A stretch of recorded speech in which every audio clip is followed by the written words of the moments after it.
Good afternoon, people. Good afternoon. It's Monday afternoon, first day of the week. I hope you're all well and your morning has gone very good. And it's all happening. It's all happening, guys. It's all happening today. So big up, everyone. Nice for you to join me. All those that are in, and welcome, welcome, welcome. Before we get on the show, I just want to say big up to the Lionesses for the win yesterday. So. Yeah, big up to England Lionesses, and who'd have thought, eh? A manager, back-to-back Euros, and yeah, I mean, she obviously knows her stuff. Is there a place for women coaches in men's football? If they're good enough, why not? That's what I say. That's what I say. But hey, perhaps that's another topic, another time. But big up, everyone. They're all in the house, all coming in. Vincenzo, big up. Waha waha. Brilliant. She's done it again. She's done it again. Yeah, it's amazing. Amazing achievement. Amazing achievement. Well done. Well done. Chloe Kelly, she's done it again. Yeah, absolutely. Chloe Kelly. I mean, yeah, what can you say? I watched it and it is what it is. You have to just embrace women's football. You can't if you keep comparing it to men's football all the time, you're gonna get lost in all of this kind of, you know, backwards and forwards, what's better and everything else. I think you just have to take it for what it is. You have to take it for face value. It's an individual sport. It's women's football. Obviously, it's different to men's football, but at the end of the day, the rules are the same, and you just embrace it and you just take it for what it is. So yeah, big up everyone. Big up. Let's move on. Max Dowman, guys. Max Dowman, new kid on the block. What can we say? In fact, there's a few new kids on the block. If you look at the youngsters coming through Howe End, it's pretty healthy. What you just got to ask yourself is, are they realistically going to get any minutes? How many minutes are they going to get? This is the question, especially with Max Dowman. There are fans that are saying he should start. There are fans saying that he should, have a massive role to play within the team. And there are fans saying that I think we're going overboard. He needs more time. Perhaps he needs to kind of have that time to bed in and not overhype him, so he's allowed to develop and everything else. Where I stand on it is this: is you're only going to get better the more games you play. You're not going to improve at any level if you're kind of playing at a lower level, if that makes sense. Sometimes you just have to be thrown in the deep end and see how you perform. And that's what he's had so far. He's been thrown in now. I think the Newcastle game for me with Max Dowman was the one where I thought, this kid's ready. At 15, he don't show any signs of any kind of nerves. He just enjoys playing. You can see he just enjoys playing football. I don't think he's kind of there for the glamour. I don't think he's there for the hype. I think he just enjoys playing football, as any 15-year-old would. And if you're 15 and you're playing at a club like Arsenal, then, it's absolutely massive, absolutely massive. And I think the people around him are going to play a big part in him moving forward. His family, friends, agents, they're the main focus of this kid's career at the moment. It's how he's managed by them and keeping his feet firmly on the ground, and that's what you need to do. And then the football club comes in. The football club has to make sure he's looked after. He has to make sure that he's exposed in the right areas. He don't get thrown into kind of the media hype and facing the media and stuff like that, because he just gets torn to pieces. So I think keep away from all of that. I'm not too bothered if he doesn't do any interviews after games or post-match interviews or reactions and anything like that. I want him away from all that. I don't want him getting involved in all that nonsense, if I'm fair with you. I just want to see him turn up and play football, and that is it. With me, I honestly think that if certain players are not doing what's required next season, then I think this manager's got to be brave enough to just drop them, and he's got to be brave enough to put players in the team. And if Max Dowman's on the bench, and Odegaard is not performing, then he has got to be prepared to put the player in, put him in, and see what he can do, and let him just play with freedom. Let him play with freedom. I don't think Max Dowman is the sort of players that follows too many instructions.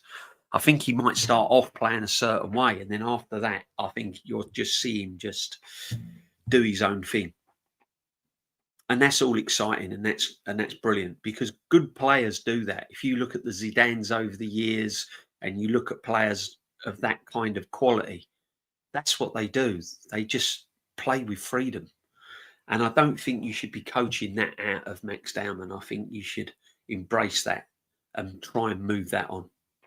So for me, Max Dowman, yeah, I would definitely keep him in the squad. I'd put him on the bench against Manchester United, give him a taste of what that experience is like.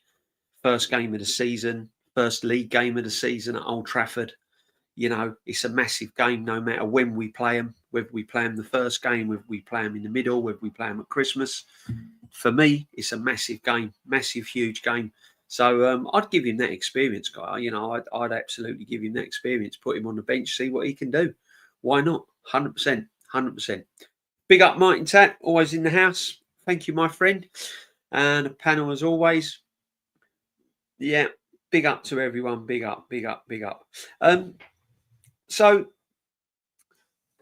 I think his position obviously is the 10. And the problem is we've got Martin Odegaard there, club captain. A lot of fans are saying, should he be the club captain? And I've had this kind of debate with a lot of Arsenal fans over since he's been made captain. I'm not sure it suits Martin Odegaard being captain of this football club personally. You know, I've said it in many streams. I've said it many, many times. Perhaps if you take the captaincy away, perhaps it will just release some of the pressure off of Martin Odegaard, and you'll see him sort of like come to life a little bit. I don't know. I just don't think he's captain material personally. I can understand it because he ain't causing the manager any problems. You know, he's going to do exactly what it says on the tin. He's going to do as he's told. But I don't know. Perhaps he is a big voice in the changing rooms. Perhaps he's different. Perhaps he's different behind closed doors. Who are we to kind of know that? But from what I see on the football pitch, for me, I like a leader. I like a leader that's vocal. I like a leader that's getting in players' faces. I like a leader that's kind of, you know, a bit more kind of passionate on the field. And for me, Declan Rice would suit that role. You know, I think Declan Rice would make a great captain. West Ham fans said that he was a natural leader. You know, he showed that for West Ham and what he done for West Ham. So for me, Declan Rice would definitely make sure be the captain in my book. And then we'll see where we're going from there. There's been a lot of, obviously, DJB, do you think 120, 130 million for Isak is too much for Isak? 120, 130 million for any player in this day and age, for me, Petroni, is too much for a player. You know, when you're brandishing them sort of figures at players nowadays, it's just crazy. It's just off the wall. It's just absolutely off the wall. You know, when I've seen great players that have graced football pitches over the years, and I've seen the Maradonas live, and I've seen, you know, the Zidans and players like this, and, you know, and this brother's rocking up at 120, 130 million. Is it worth it? I suppose in this day and age, 120 million for Isak is a bit pricey for me. I'd be looking at around about 85, 90 million, but it is what it is. And if that's how much it's going to cost to bring him to the football club, then, you know, who am I to say whether it's too much money? What it does bring, if he does go to Liverpool, it pretty much does it for me for the league title. I can't see us getting anywhere near that league title if Isak rocks up at Liverpool. Not with the squad they've got. Not with the squad they've got. I just can't see it, people. I just can't see it. Rice would be perfect captain. Martin, I've said it all along, and I think a lot of Arsenal fans say it. I think he would be absolutely perfect for a captain. And it brings out the best of Declan Rice. He loves all that responsibility. And players can play players when they get the captaincy. I mean, look at Patrick Vieira and people like that. They just play within themselves, you know. They take it on their shoulders. They take the responsibility. And you need that. You need that. The only reason why I don't think Declan Rice would be captain, Martin, is pure and simple is that he would probably stand up to the football manager. You know, he would probably cause a little bit of confrontation with a football manager.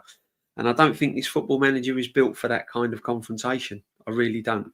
Smash the likes, guys. There's not many in this afternoon. Obviously, you know, as I said, the channel's still building and it's Monday afternoon and it's people on holiday and stuff. So, yeah, all good, people, all good. But let me know in your comments. You tell me, should Max Dowman be starting? Is he going to start more? Or are we just hyping him up? Do we need to give him more time? Do we need to perhaps, you know, I don't know. I personally think if you're good enough, then start. I don't think age is a problem. You know, people have put him in your males bracket and stuff like that already. I always say that time for me in football is key. I can't go, call me a cynic, call me negative, but what I am is realistic. And I can't hype players as much as a lot of these channels are doing videos on them and you know, all this kind of overexcitement. I have to watch them play week in and week out. I have to, you know, I have to watch them play at least half a season before I make my mind up. Because Max Dowman could burst on the scene, play 2 or 3 games really, really well, and then just pan out. You know, because sometimes that happens. I'm not saying it's going to happen to this kid, and there's no evidence to say it's going to happen to this kid, but pressure can get to him. Other things can get to him, and you know, this is what worries me. So let's just keep it smart. Let's just keep level-headed, and let's let him develop. Put him in. Let's see what he can do. Except, you know, and we'll go from there. But I'm realistic. You know, it's like Gyokeres, and we'll get onto Gyokeres in a minute, and some of the stuff that's going about videos and, you know, massive hype, massive PR surrounding Gyokeres. And I'm sure Gyokeres is not comfortable with it, if I'm honest with you. It's just adding more pressure. Hopefully this manager is sacked this season so we can get a real manager that can adapt to play in the suit of Gyokeres and get him scoring numbers. Eddie, this is my problem. This is my one and only problem.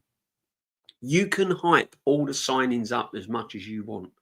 You can bring Gyokeres in the team. You can bring Eze in the team. You can bring, you know, all the players you want, the Max Dowmans, everything. The problem is we've still got a manager that chokes on big occasions, and we've still got a manager that cannot get us over the line. Problem is with this season, there's no excuses as in previous seasons. In previous seasons, he's got out of jail. Oh, injury to Jesus, haven't got a striker, not managed to sign a striker, ain't got a number 9, injuries. You know, he's had all these kind of excuses. Next season, there's nowhere to hide. There's absolutely nowhere to hide with his football manager.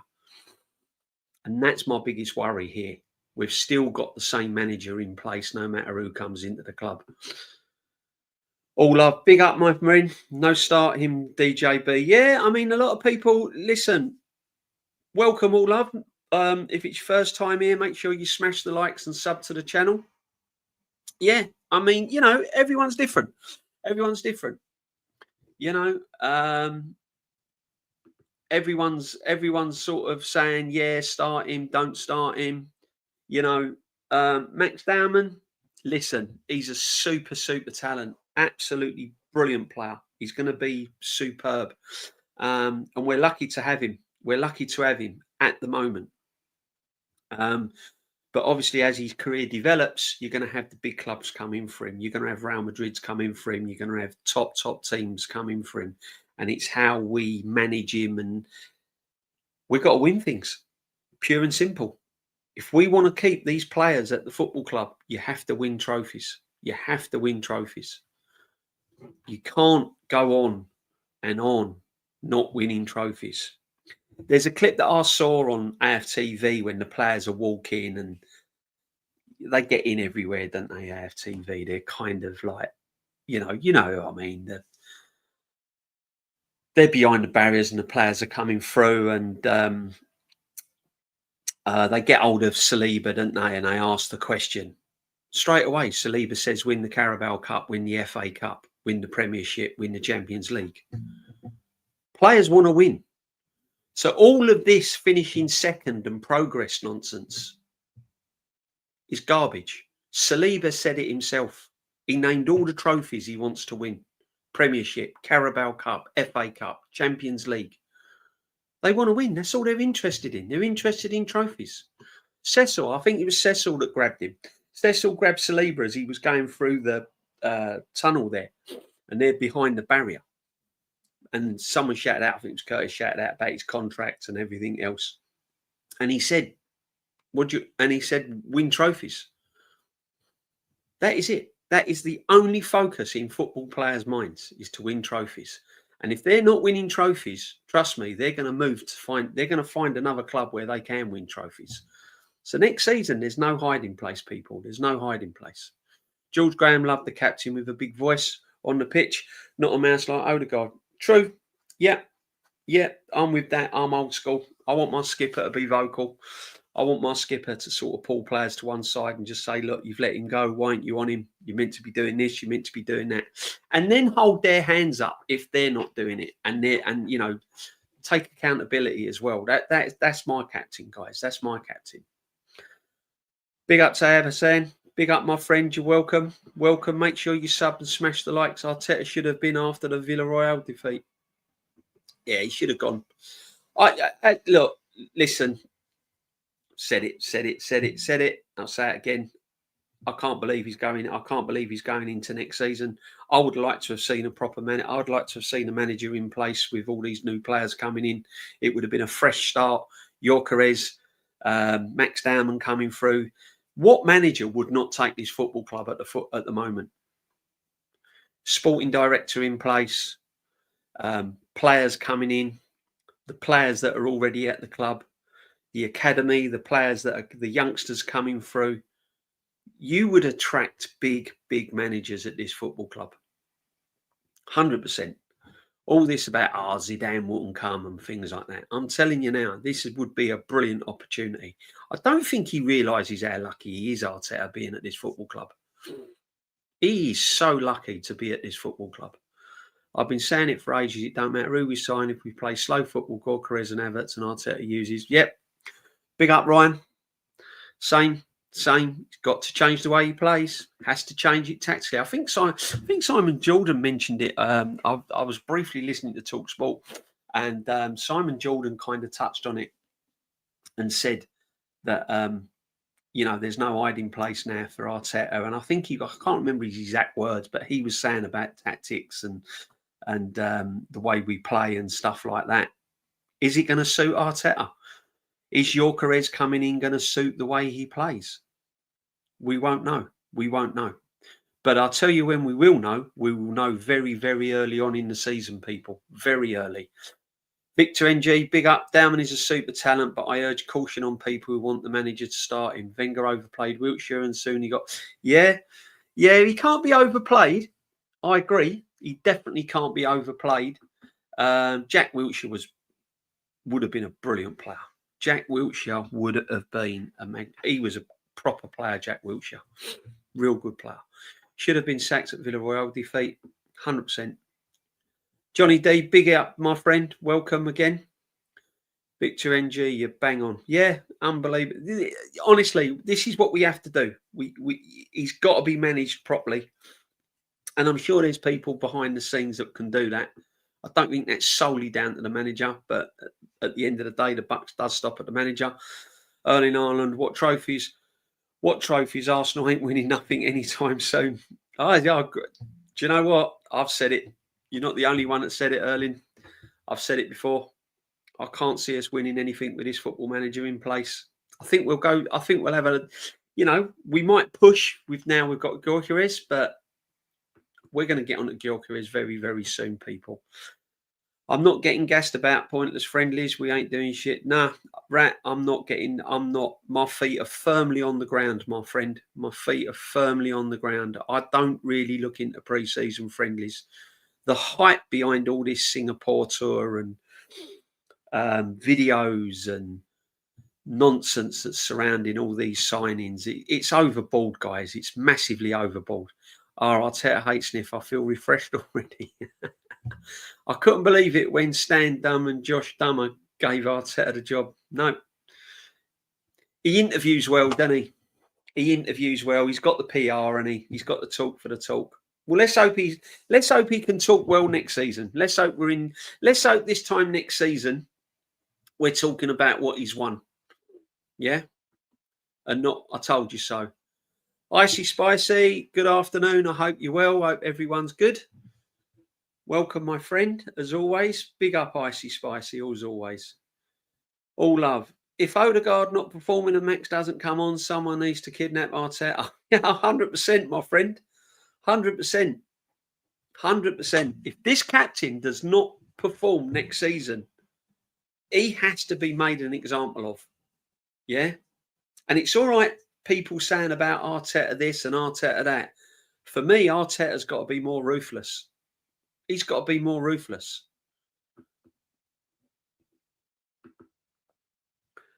Jam Boy, big up, my friend. Welcome. Hope you well.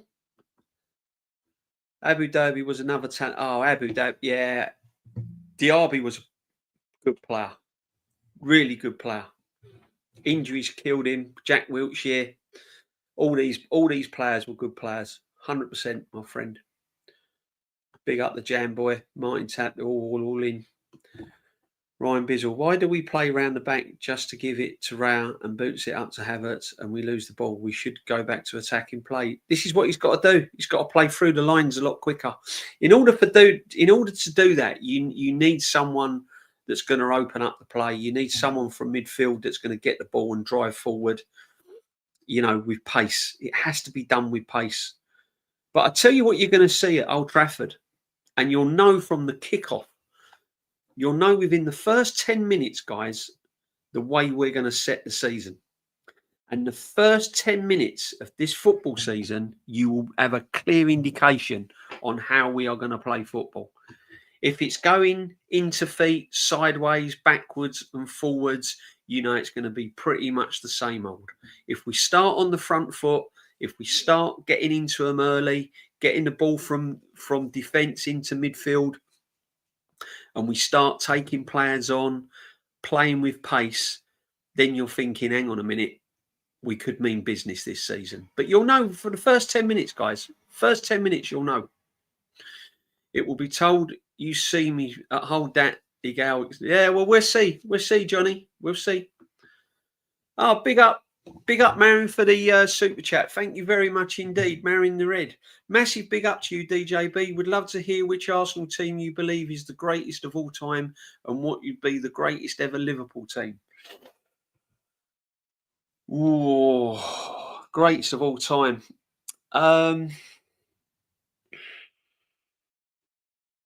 2002 team for me was one of the best teams, Arsenal team. And I would say for what they achieved, for what they'd done that season as well, and for the size of the squad, etc., type of players, how cheap they were, where they were bought from, where they come from, how they were managed, the 89 squad for me as well. Greatest ever Liverpool team. Oh, there's been some fantastic teams. There's been some fantastic teams. I'll have to go through them, but there's been some great teams. I mean, that team with Ian Rush and, you know, Dalglish and all them sort of Liverpool players. They were fantastic teams.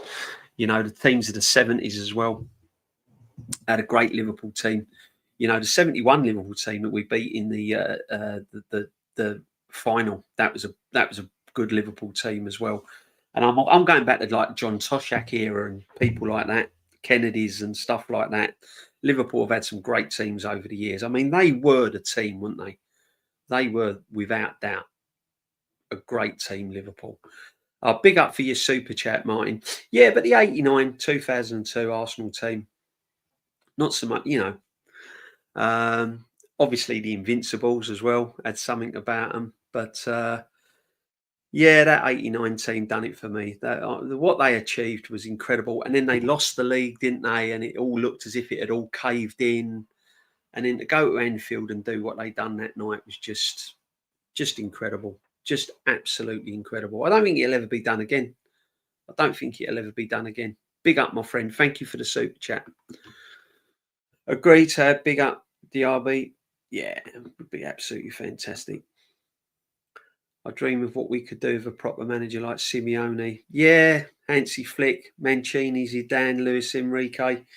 All these managers, man. They would have won a trophy by now. They would have won a trophy. None of this coming second. With the players we've got, they would have definitely won a trophy. That team last year under one of these managers would have won a trophy. 100%. 100. Good morning, DJ Beacon. It's good afternoon here, Jason Carter, wherever you are. But yeah, big up, my friend. Hope you will. Xhaka at Sunderland. Good signing for Sunderland. Absolute good signing for Sunderland. Need the experience. And he'll bring quite a lot to the dressing room. There's a lot of young players in Sunderland that's not really had a lot of experience at that level. So I think he's bought in literally for on the field and off the field. I think he's been bought in for a bit of leadership as well. And clubs coming into the Premiership need that. So I reckon that's a shrewd signing for Sunderland. That is a shrewd signing. Good to see Granit Xhaka back in the Premiership as well. Even though I wasn't a massive fan. But, you know, good to see him back. Calafiori's another Tomiyasu. I'll tell you what, it looks that way, Ryan, doesn't it? It does look that way. I can see Calafiori being in and out, in and out, in and out. He's going to be another waste of money. He's gone again. And that leaves a problem with our left-back situation. It really does. Shane's in the house. Big up, Shane. My right-hand man, my retro man. He's got himself some nice retro tops. Man. Yeah. I'm looking at Ajax tops, my friend. I'm looking at buying an Ajax top, Shane. Big time. Yeah. Big up, Shane. Make sure you go and sub. Make sure you go and have a bit of breakfast with old Shane every morning. And my man. Big up, Shane. Shane Gooner.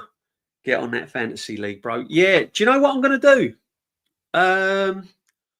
I'll put that in. I might put it in one day next week, guys. I'm going to do a fantasy league. We're going to do a fantasy league. You can join my league. I'll put the link in and we can do get on the fantasy team. Yeah, DJB league or something like that. That'd be good. Greatest Liverpool team. Any Liverpool team in the 70s. Yeah, that's what I said, man. 89 or 2002. Yeah. Those teams of the 70s, Liverpool was just really hard to pick, man. Really hard to pick. They were just phenomenal. Big up, my friend. Already working on it, Jam Boy. I bet you want to finish second. Johnny D will have some fantasy league, mate. You ain't got to worry about Johnny D winning it because he'll just finish second in the fantasy. He'll just pick a team just to finish second so he can turn around and say we've made progress. Great Arsenal teams, 71, 79, 89, 91, 98, 2002. 2002 was banging team for me. Absolute banging. 71 team, yeah, the 89. They were all banging teams. They won because, they were winners, weren't they? Proper leaders. Bottle, what's the 89? Bottle, that's what the 89 team was. Well, how'd it go? Victor NG, I love the 87, 88 Liverpool team. Personally, my favourite. That was a massive team. That 87, 89 Liverpool team, yeah, that had some ballers in it, man. Saliba, Gabriel with Knox. Yeah, Shane, does look like that way, doesn't it? Going to be several of our players in and out of that team all season with niggly injuries, all carry over from last few years. Been saying it, Shane, haven't we, mate? Been saying it all day long, haven't we? All day long. All day long. I can't get carried away with all this hype. I can't get carried away with all this hype. And rightly so. We're all excited that Gyokeres is on board. But honestly, do you know what's really winding me up, Shane, in the chat? Is they think that this one signing is just going to come in and solve all the problems that's been in the past. He's going to come in, he's going to wave his Swedish magic wand, and all the problems are going to disappear. The manager's tactics are going to disappear. The manager not getting over the line and getting all things wrong in big games is going to disappear. The injuries to Saka, Gabriel, and all of these injuries are going to disappear. Everything's going to be rosy in the garden now. Gyokeres is the answer to all the questions. It's all sorted now. Everything's sorted. It's not. The same problems are still there. And the biggest problem that's still there is the football manager, unless he can change the way he plays. And even if he does change the way he plays, can he actually deliver? I don't know. I'm not sure he can. Yes, DJB, exactly, Jamboy. Calafiore is an absolute... Yeah, he is. He is. He's all right going forwards in straight lines. That's it. And he's going to be injured. He's going to be in and out. Calafiore is a Tomiyasu. 100%. What's up, DJ? Respect for you going to the Arsenal games all the time. Who's your top 3 players in history? Wow, Saba, what a question. Top 3 players in history. Liam Brady. 100%. Dennis Bergkamp. 100%. Brady, Bergkamp. I've got to go with... I have to go... I mean, oh dear, because I've seen some ballers. I mean, I like people like Radford and people like this and Brady and,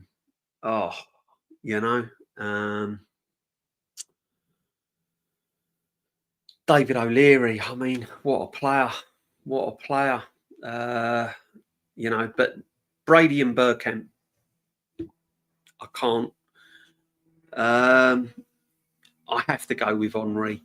What that guy done on a football field sometimes was just breathtaking, incredible. But I liked Alexis as well. But I'll go back. I watched the great Frank McClintock play, and he was brilliant. He was a brilliant leader. Tony Adams. I mean, some of these players that have played for Arsenal are incredible. Absolutely incredible.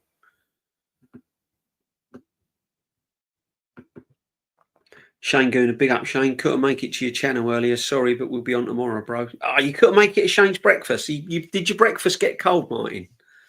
He's all right. He'll cook you another one tomorrow. Don't you worry about that. 77 Liverpool team was my favourite. Do you know what? That 77 Liverpool team had everything. Kevin Keegan was one of the most underrated football players ever to play football, I think. He don't really get the accolades that geezer that he gets. When people mention greats, you very rarely people mention Kevin Keegan. They'll mention like the Kenny Dalglish's and all of these men, and then you'll hear Zidane's and you'll hear people like that. But you very rarely ever, the Glenn Hoddles get mentioned. Brady, I've just mentioned him. And you all these players get mentioned. Very rarely do people mention Kevin Keegan. And it's quite sad, really, because Kevin Keegan was an outstanding football player. And he invented the perm as well. So, big up Kevin Keegan. 07-08 Arsenal team didn't win anything, but football was outrageous. Fabregas, yeah. That young team in 07-08 with Fabregas and men like that was a good team. He was a great player, wasn't he? Fabregas was a very, very intelligent player. Very intelligent. Didn't win anything. Shame, really.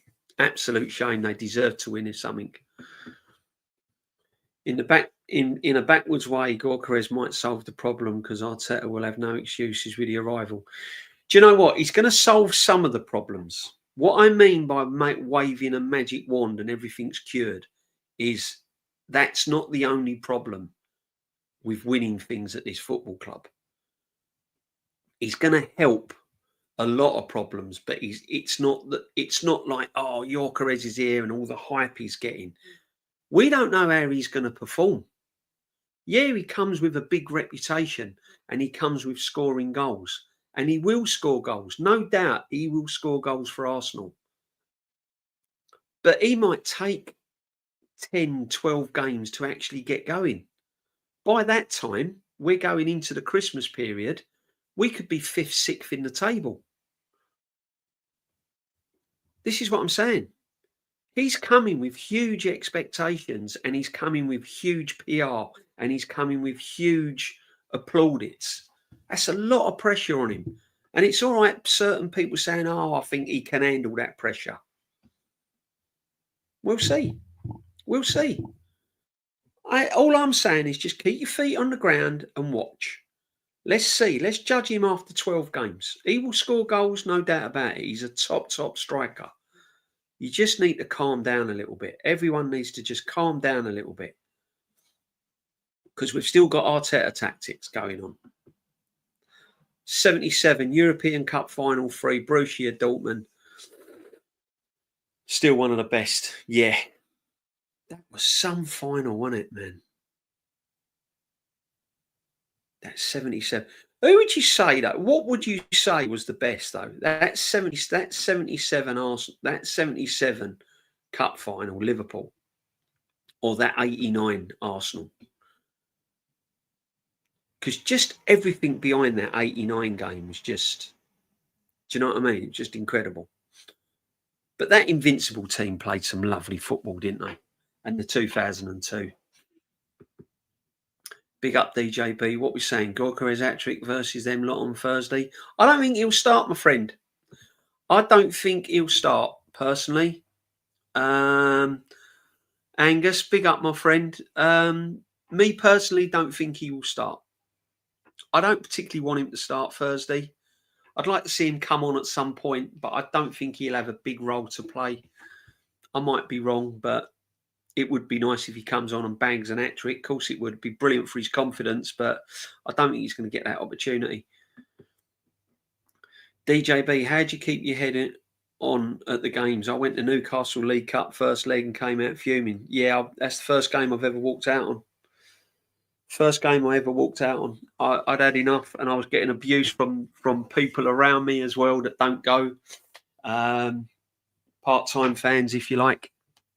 Not everyone's a part-time fan just because you don't go. I don't mean that, but when you get abuse and that, and the game was terrible, it was lost.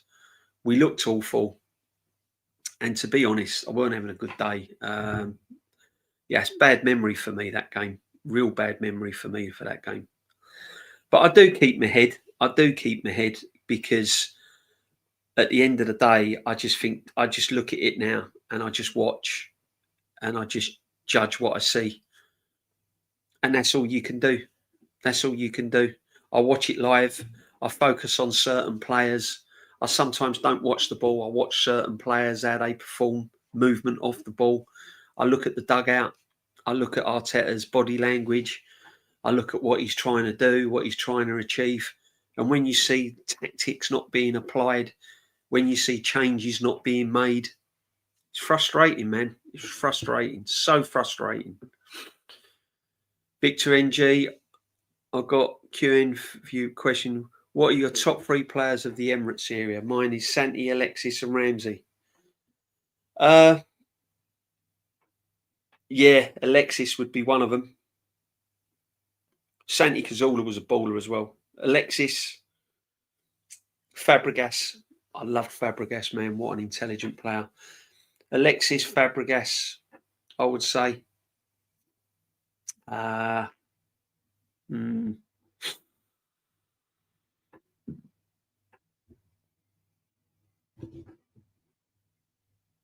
I'm trying to think. Probably Alexis Sanchez. Yeah, I like Santi. Santi was a player, wasn't he? Yeah. Don't know about Ramsey. I don't. Yeah, Ramsey was a top player. Got in real good goal scoring positions, didn't he? Aaron Ramsey, special player, really good player. Santi was so good, so good. But Alexis, I've not been excited over a sign. I mean, Gyokeres is probably the most exciting signing since Alexis Sanchez. When we signed Alexis, I was honestly, I couldn't wait. I couldn't wait to see him. I could not wait to see him. I was gutted when he left. He was some player. Santi had everything, absolutely everything.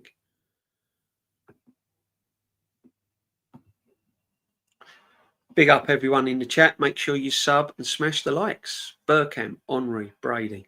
Yeah. Yeah. What can you say? What can you say, Vincho? Has to be, doesn't it? Has to be.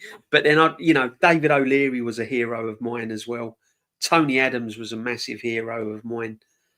You know, great players. Big up, my friend. Marion, again, thank you very much for your super chat. DJB Top Gooners need to realise also Gyokeres is a Berta signing, not an Arteta. Yeah, I'd say Arteta would probably, he didn't want him, put it that way. It weren't his first choice. It was definitely not his first choice. Arteta wanted Sesko so he can include Havertz in the starting. Yeah, we've said all this. A lot of Arsenal fans agree with you. I think Sesko would have been ideal for Arteta because of the way he plays. Tactically, the way he plays, he could have incorporated Havertz a lot more with the system, with Sesko in it. Now with Gyokeres in it, he's got to change. He has to change. You know, this guy is a little bit of a throwback from an old-fashioned centre forward as Gyokeres, and I'm not quite sure he knows quite how to handle that. But we'll see. We'll see. But big up. Thank you for your super chat. Thank you very much indeed. And welcome to the community, my friend. But yeah, good question. It was a better signing. It was a second choice signing for Arteta. And we'll just see how he copes with him. That's all we can do. Shane, big up, my friend. Calafiori has missed over 540 days through injury. Do you know what, right, Shane? I thought it was around about that mark. I thought it was about 400 and something, do you know? But 540 days through injury before we signed him, we can't act surprised when he constantly breaks down. Arteta's a clown. Yeah, big up, my friend. There you go. There you go, people. What are we doing here? I can't believe we signed him. I cannot believe that this time last year, all we needed was a striker. We needed a striker. And I know people are getting gassed up with the striker we've signed this season, and rightly so. But this should have been done 2 seasons ago. Gyokeres should be coming in now with strikers all established already at the club. We should have had Isak already at the club and Gyokeres adding to it. And Ivan Toney already at the club and Gyokeres coming in on top. Instead of that, he had this money and he went, right, where shall I spend it? And he went and got this guy with that injury record. It's just madness. Absolute madness. I still can't believe we never got a striker last season. And everyone's forgetting that this guy has been in charge all these years. And now we're treating it as if it's all kind of, yeah, look how excited we are. We'll see. We'll see. We'll see. Ask me at Christmas. Ask me how excited I am come Christmas.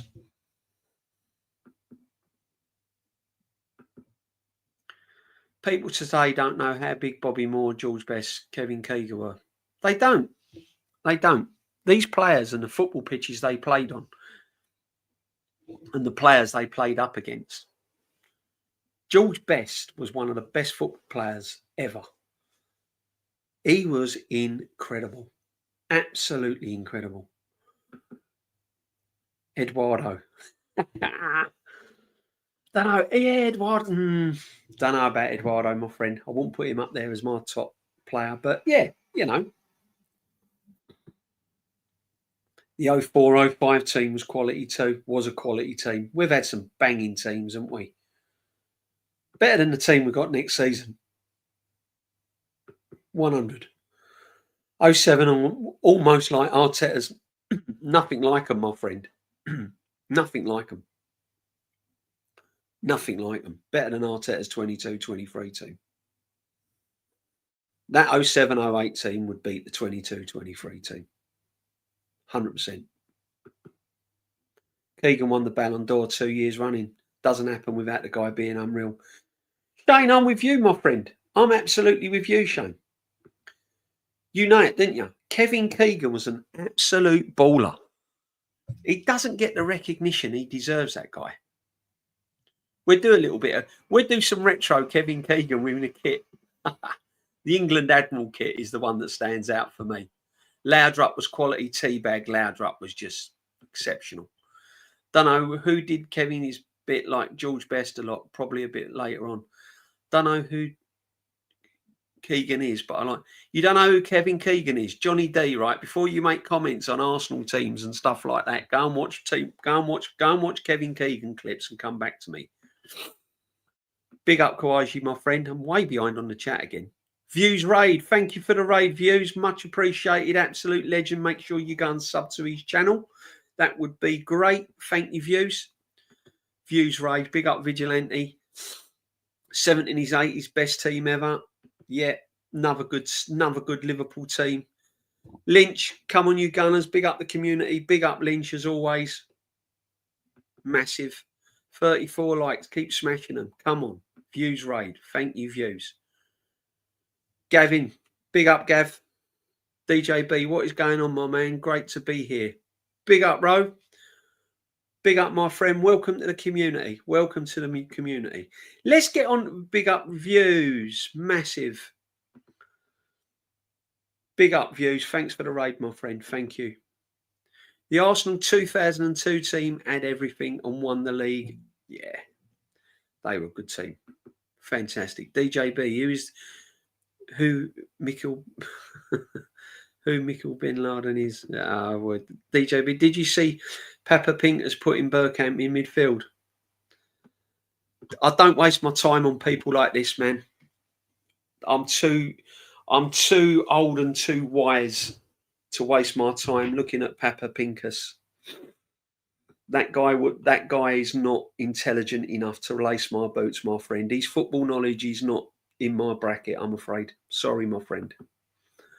Mikel ain't no Bin Laden. He would have to be wanted for that. Big up, Roman. Yeah. Funny how Real Madrid. Ask me this, right? If Mikel Arteta was that special, why didn't Real Madrid bend any roads or make any inroads to try and sign him? Why didn't they try and prize him away from Arsenal?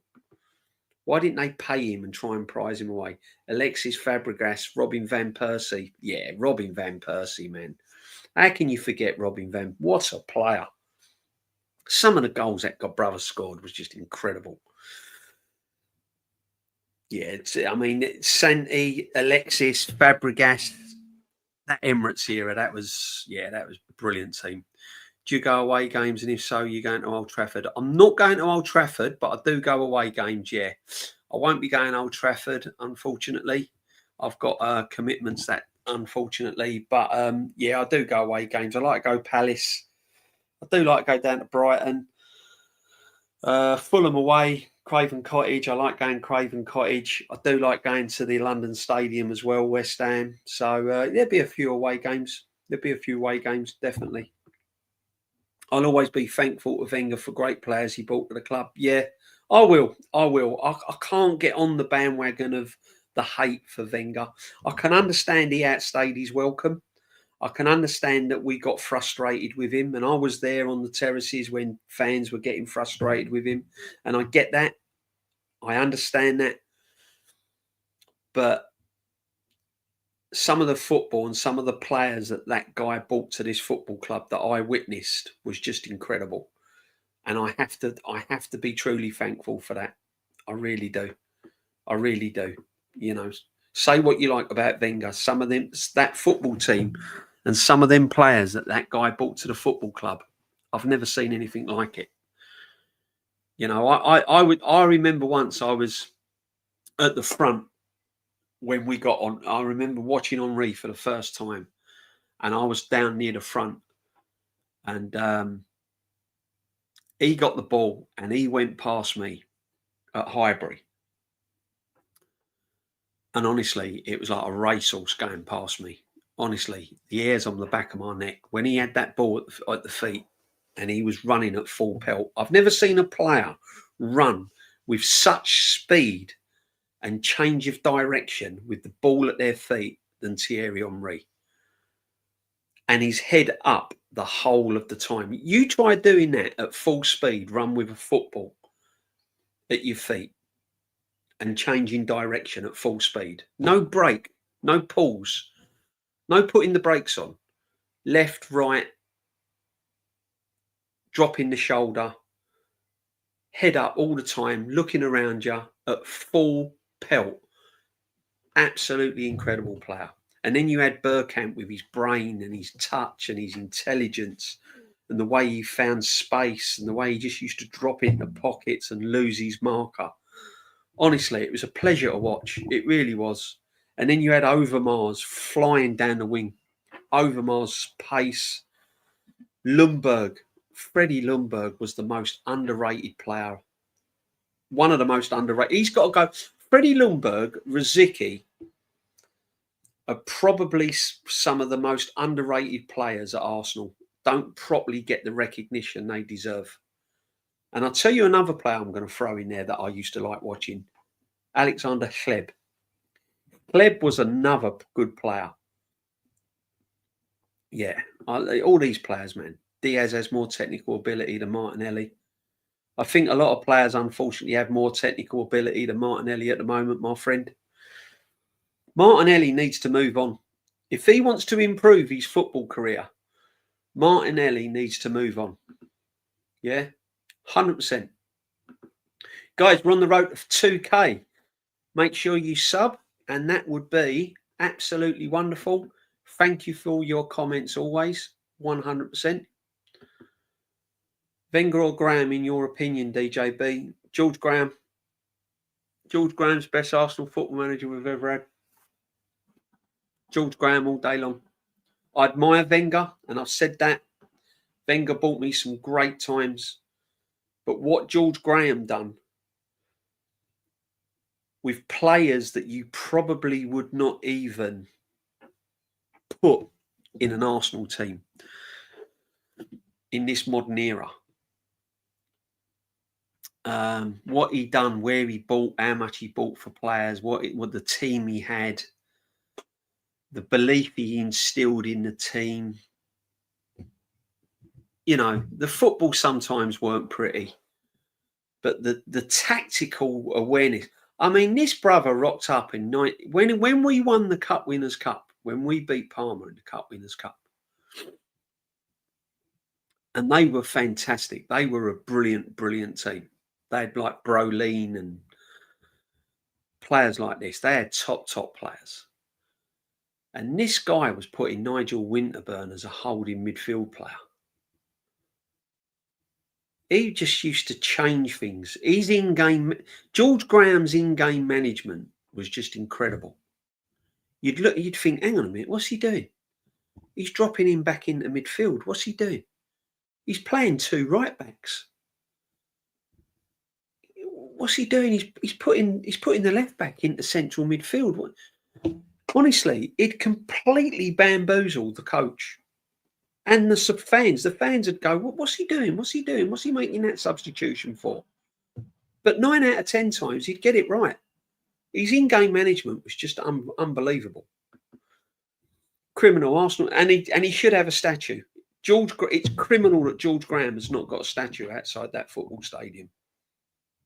Criminal Arsenal didn't win between 2006 Teams like Valencia, Porto, Monaco were terrible, and Liverpool. Yeah, it was. It was sad times, really. We didn't win anything.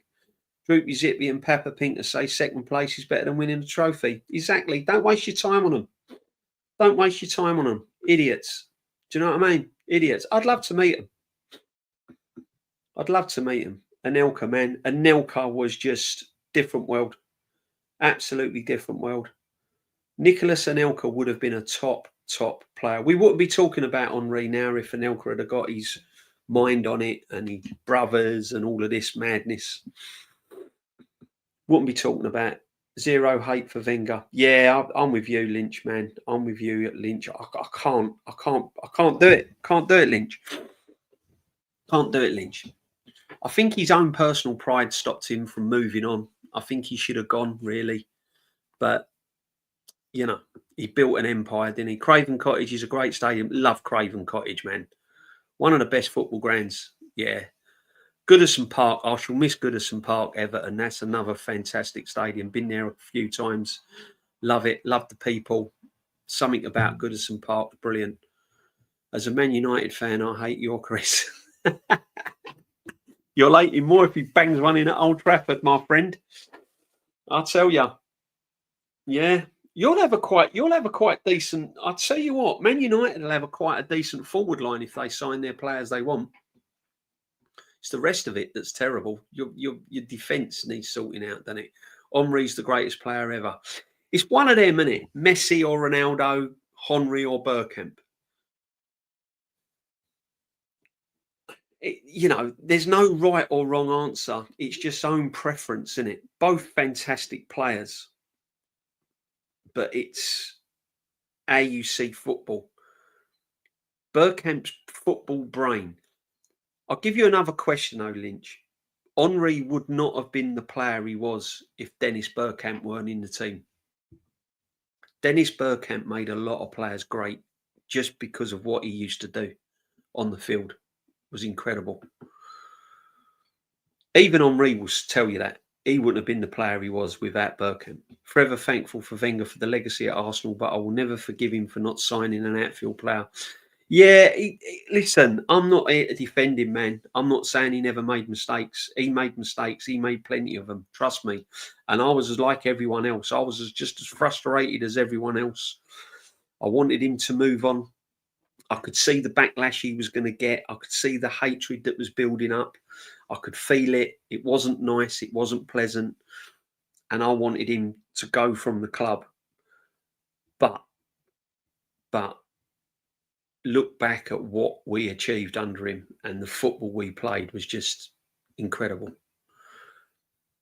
Big up, everyone. Make sure you smash the likes. Make sure you sub. My grandpa, who passed now, sorry, man, was 88 years old, saw Puskas. Oh, he said Henry was the greatest ever. It's not what you do, it's how you do it. Henry's different gravy. Yeah. Puskas was some player, man. Some player. Yeah, I mean, listen, if Grandpa thought Henry was the greatest player, who am I to argue? As I said, it's everyone's personal opinion. I just think if I was to pick one, it would be Dennis Bergkamp for me. But yeah, respect, man. There's no right or wrong answer with that debate, I'm afraid. Hello, Ras Arshavin, all quality players that I feel was underrated. Arshavin, yeah, I think Arshavin would have been. Something was missing with Reyes. Was a baller, man. Reyes was a good player. Underrated jam boy. Yeah, another two that was massively underrated. DJB 87-88 Liverpool team, I swear, would absolutely maul any of the recent successful Liverpool teams in the past 7 years. I'm talking 5-0. That was some team, that 87-88 team, wasn't it? It was some team. You know, Marion, that was some. I mean, there's been some great Liverpool teams as well as Arsenal teams, but that Liverpool team of the 70s and the 80s was incredible. Absolutely incredible, guys. Big up, everyone. Big up. Hope you're all well.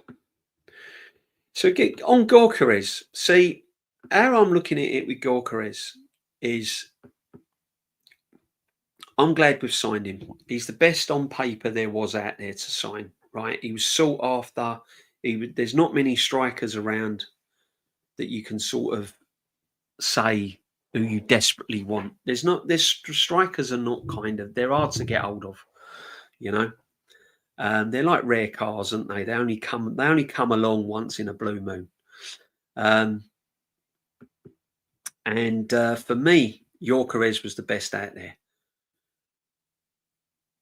But, and I'm saying but reluctantly because I don't want to kind of come across negative, is we've just been talking about some of the elite players like Henry's and the Bergkamps and everything else, and the Alexis Sanchez, Mesut Ozil in that season when Mesut Ozil was on it that season, he was incredible.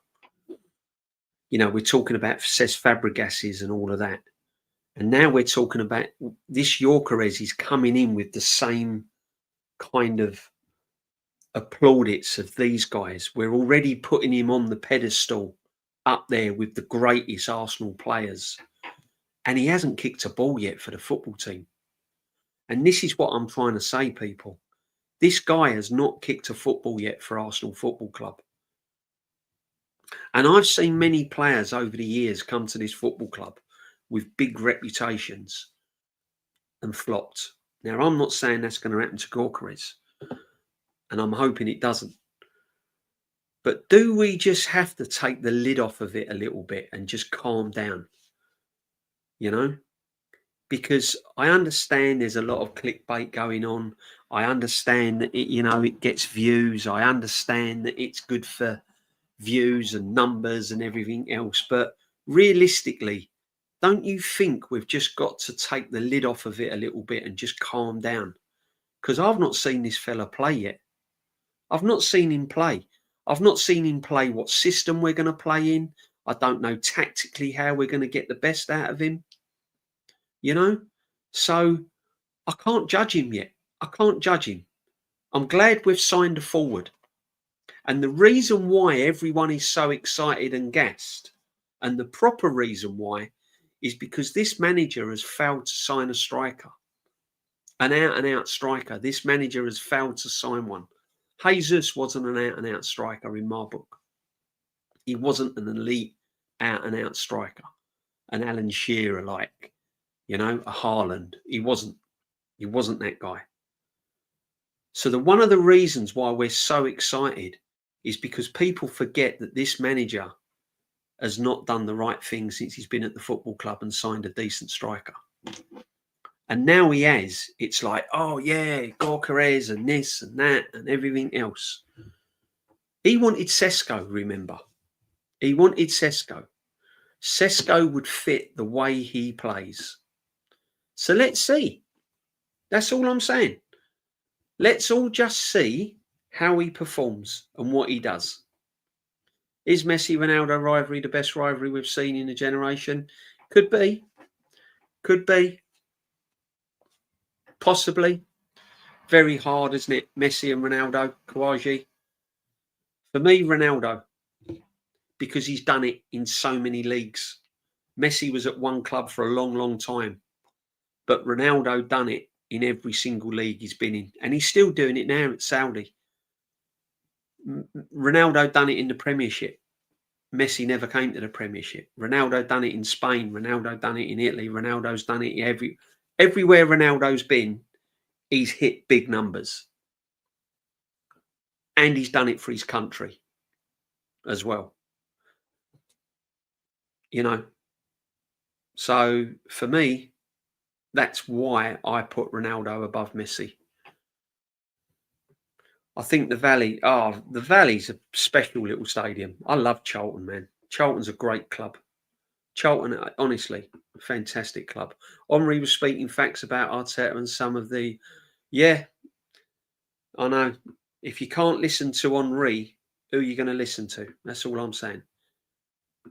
So, yeah, let's just keep our feet on the ground. Let's hope it goes well. Have you been to Molineux or Loftus Road? Been to Loftus Road? Yeah, been to Molineux. Brilliant grounds. Yeah. Love the old QPR. Oh, the old QPR team. Stan Bowles and men like that. Wow. Jerry Francis, Stan Bowles. Yeah. Bill Parks. They had some team QPR, man. There's some big clubs out there, aren't there? There's some lost clubs down in the lower leagues. Some lost clubs. Jenny Dalglish, King Kenny. Kenny Dalglish was some player. Steve McMahon. Yeah, good steady player, Steve McMahon, wasn't he? Never used to get excited about Steve McMahon, but he was a steady player. McManaman was a ball. Steve McManaman was a brilliant player. Really good player. In all fairness, DJB, the quality of players in general aren't. No, they ain't. They ain't. They're not. You're right, Ro. You're right, my friend. The quality of football is not the same now. It's not the same now. It's too robotic. It's too regimental. It's like chess, isn't it? It's too tactical. There's not enough freedom. That's why I like watching Paris Saint-Germain, because they're a throwback team to how football used to be played. Nowadays, it's all a little bit too samey. It really is. You won't get the players nowadays. I mean, Maldini was one of my heroes. Paolo Maldini was one of my heroes. That guy was just incredible. And Andre Pirlo as well. The intelligence of that fella was just insane. The difference between now and then, R9, Gyokeres. Yeah, I know. It's miles apart. But Jam Boy, we've got to embrace it, my friend. We've got to embrace it.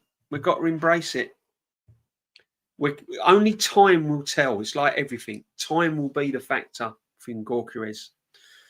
Guys, make sure you slap a like. And if you've not subbed, make sure you sub. What is your prediction for the season? Will we... Stabber. My prediction will be, I still think Liverpool will win the league. And if they sign Isak, game over. I think Man City will finish runners up. And then I think it's a battle for fourth between Chelsea, Arsenal, Newcastle. I'd like to think we can win a cup. I'd like to think FA Cup, something like that, we can win. We'll probably get to what? Quarterfinals, maybe. Champions League. I'd like to think we'd get to the quarterfinal of the Champions League. Finish fourth. FA Cup. That's what I'm predicting. But I can't see us winning anything at the moment. I'm only going by what I've seen, and I can't see us winning everything because every time this manager's up against it, he fails. Simple as that. I swear if Arteta plays good. Jamie, man, don't be surprised. Don't be surprised to see Gyokeres rock up on the left side of midfield. He'll play him on the left and Havertz down the middle. Don't be surprised. Big up, Scott. Fair play. That was great rivalry. DJB, didn't the Mutants attack Henry because he said Arsenal should be winning trophies, not celebrating second place? Yeah, exactly. They should be winning trophies. Any manager with that team would win trophies, 100%. Sinner, Alcaraz rivalry could soon be up there. Yeah, that would be a massive rivalry for years. I really hope Vic G can produce. I feel he will. Physically, he looks ready. Mentally, he seems ready. I hope he smashes it. Lynch, we all hope, man. This is what we all hope. And as the great Matty, the Southern Gooner, he says that's all we do. That's all that this team is based on, is hope.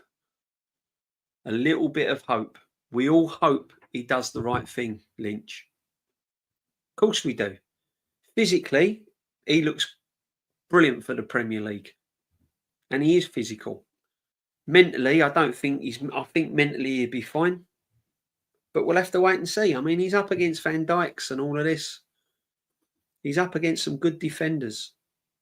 We need to get him on. We need to get our midfield rocking. That's what worries me. It's the midfield that worries me with Arsenal.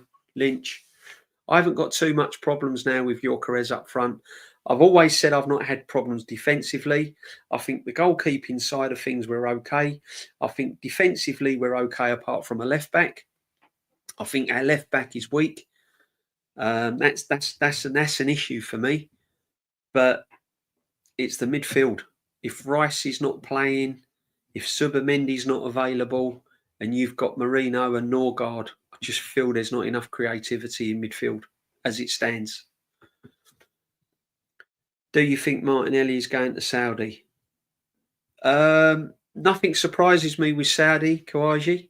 Nothing surprises me with Saudi. They have so much money to offer players. And he's still young enough to go to Saudi, isn't he, for a couple of years and come back into the Premiership. But I hope not. I hope not.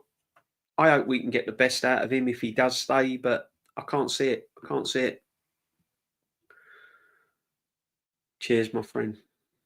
I don't understand the hate towards Benjamin Sesko. He has a lot of quality and will be good as a striker. The reason why he's got a hate because he didn't come to Arsenal. Because the Lord Almighty, Arteta, wanted him and he didn't get him.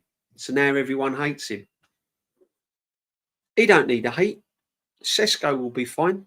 You can't hate someone if you don't know anyone and you've never seen them, never met them. Never.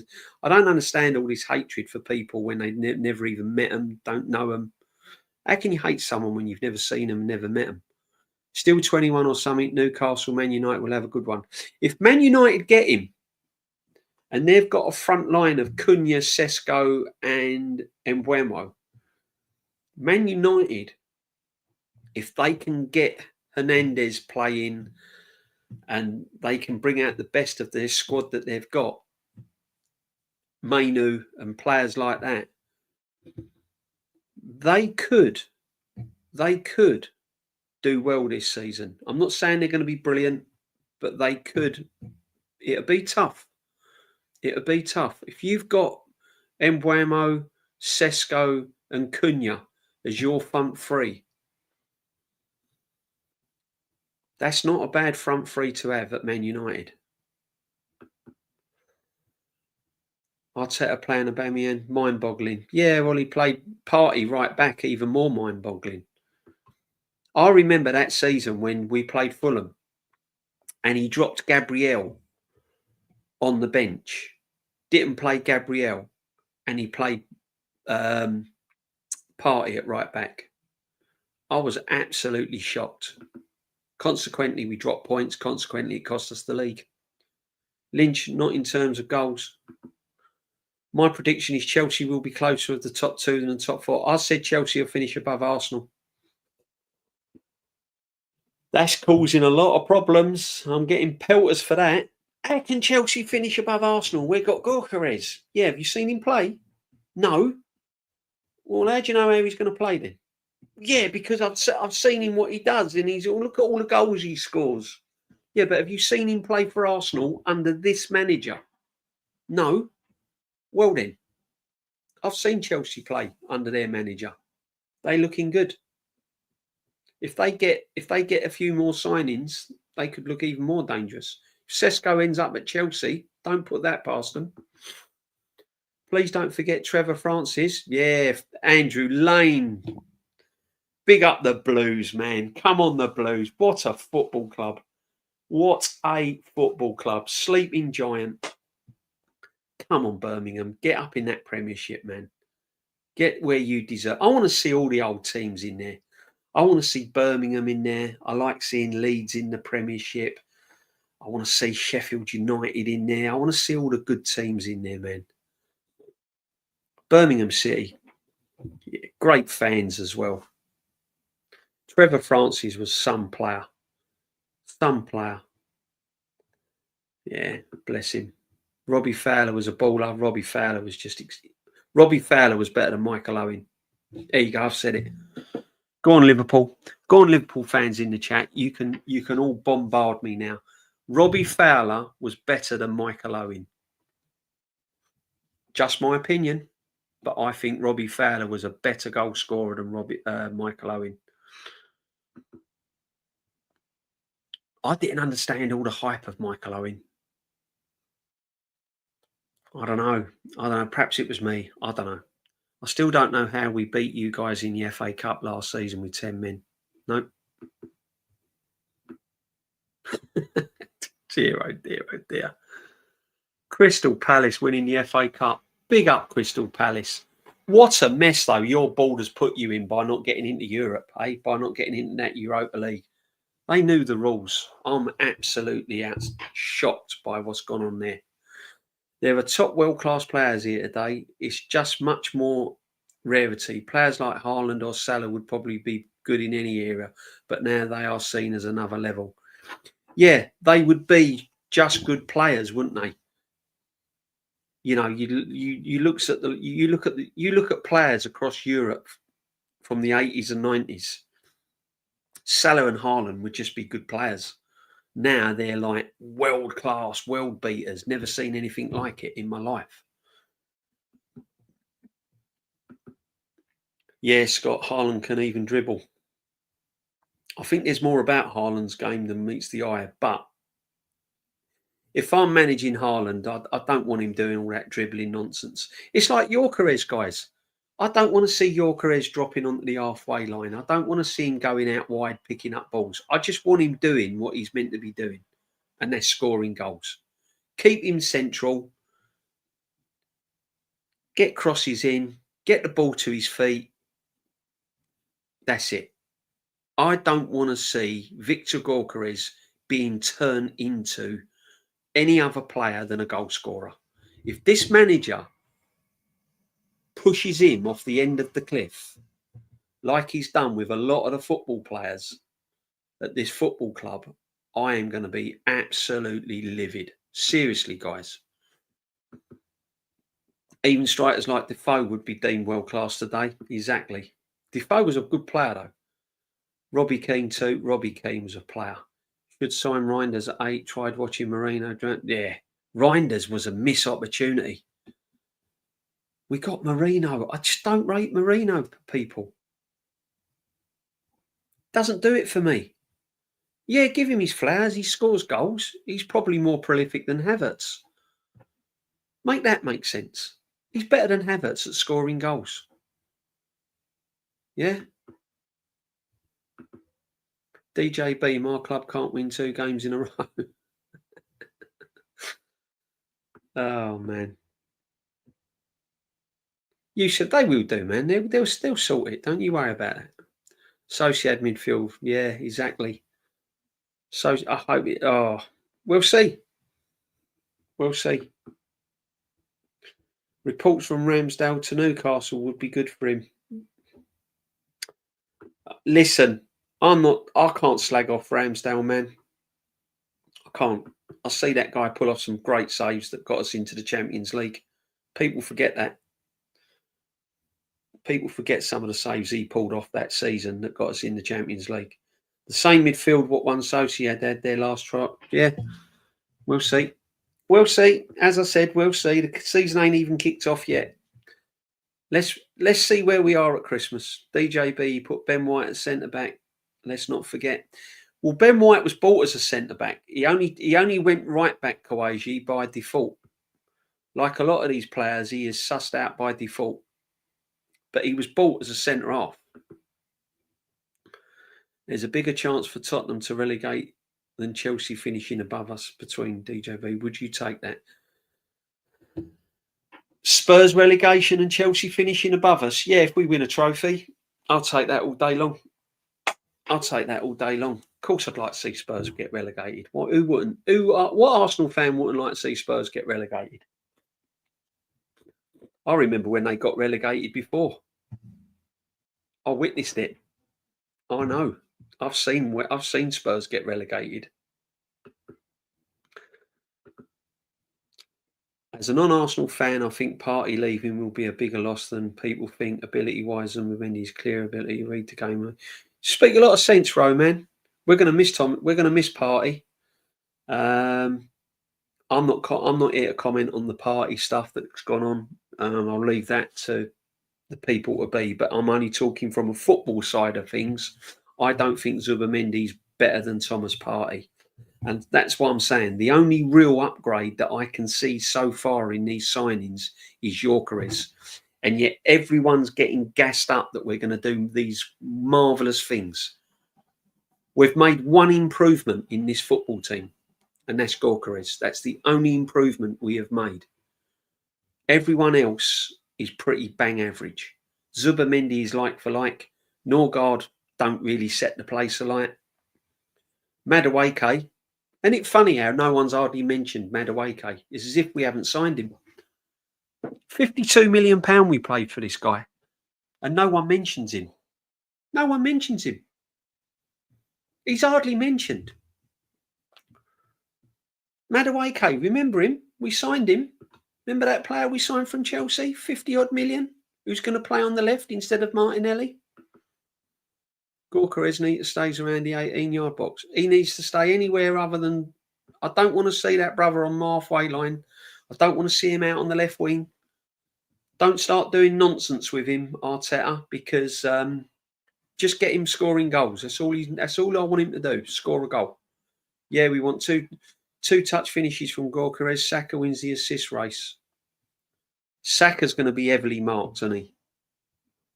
They know that if they lock down Saka, Arsenal's chances are cut by half. If you lock down Saka, smash into Odegaard in the first 10 minutes, it's game over. This is the worry. This is why we need to sign Eze. We need to sign Eze big time.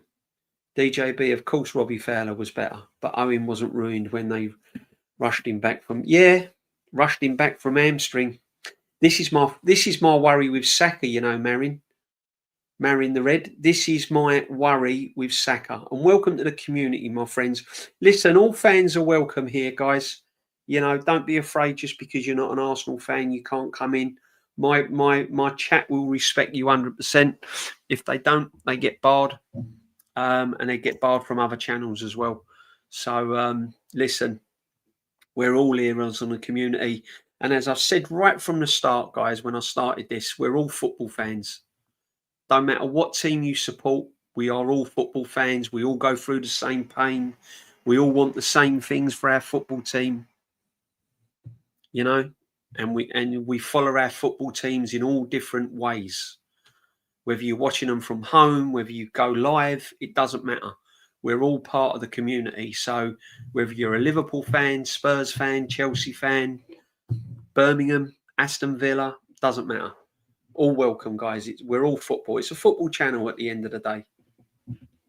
But yeah, I thought Robbie Fowler was better than Owen. But take nothing away from Michael Owen. Michael Owen was a baller. It's just my personal opinion. I thought Robbie Fowler was better. But Marin, I'll ask you a question. I would put Ian Rush above both of them. Ian Rush was one of the best forwards I've seen at Liverpool of all time. That guy, Ian Rush, was just incredible. Kouaji Jow, yeah, Real Madrid, Barca. To me, it's the best rivalry of all time. Second would be Liverpool, Man United. Liverpool, Man United is massive rivalry. Massive. Rangers, Celtic is another one. Massive rivalry. You wait till next season when you see Newcastle and Sunderland. Newcastle and Sunderland. And I'll give you another one as well. Leeds, Man United. Leeds United, Man United. That's huge as well. Isn't it funny that most rivalries involve Man United? Liverpool, Man United. Leeds, Man United. Arsenal, Man United. All these teams, all Man United are probably involved in most rivalries. That's because they're a huge club. They are an absolute huge club.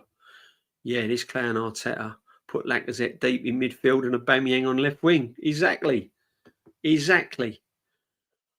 White was a lethal centre-back at Brighton, in fairness to him. He was a good centre-back. And that's why we signed him, Gavin. Big up, my friend. We signed him as a centre-half. And the only reason why he became a right-back is through injury. And he went in right back. And to be fair, I quite like Ben White at right back. He gives us that other option. He's better going forward than Timber. I'm not saying he's a better right back than Timber, but he just gives you that different option. I like the way he overlaps and he creates space. And Saka seems to get more room when Ben White's playing. He seems to take defenders away.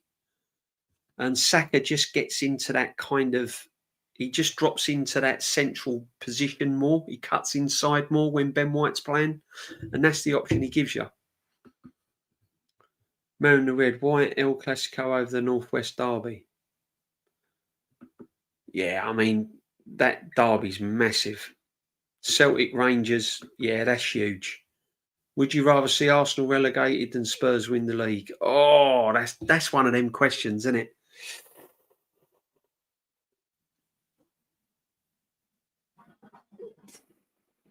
I'm going to be honest with you, Waha Waha. I'd rather see Spurs win the league because then at least Arsenal's in the same league next season for us to win it the following season or to stop them from winning it again. If we're not in the same league, then we can't do anything about Spurs going on to win the league again.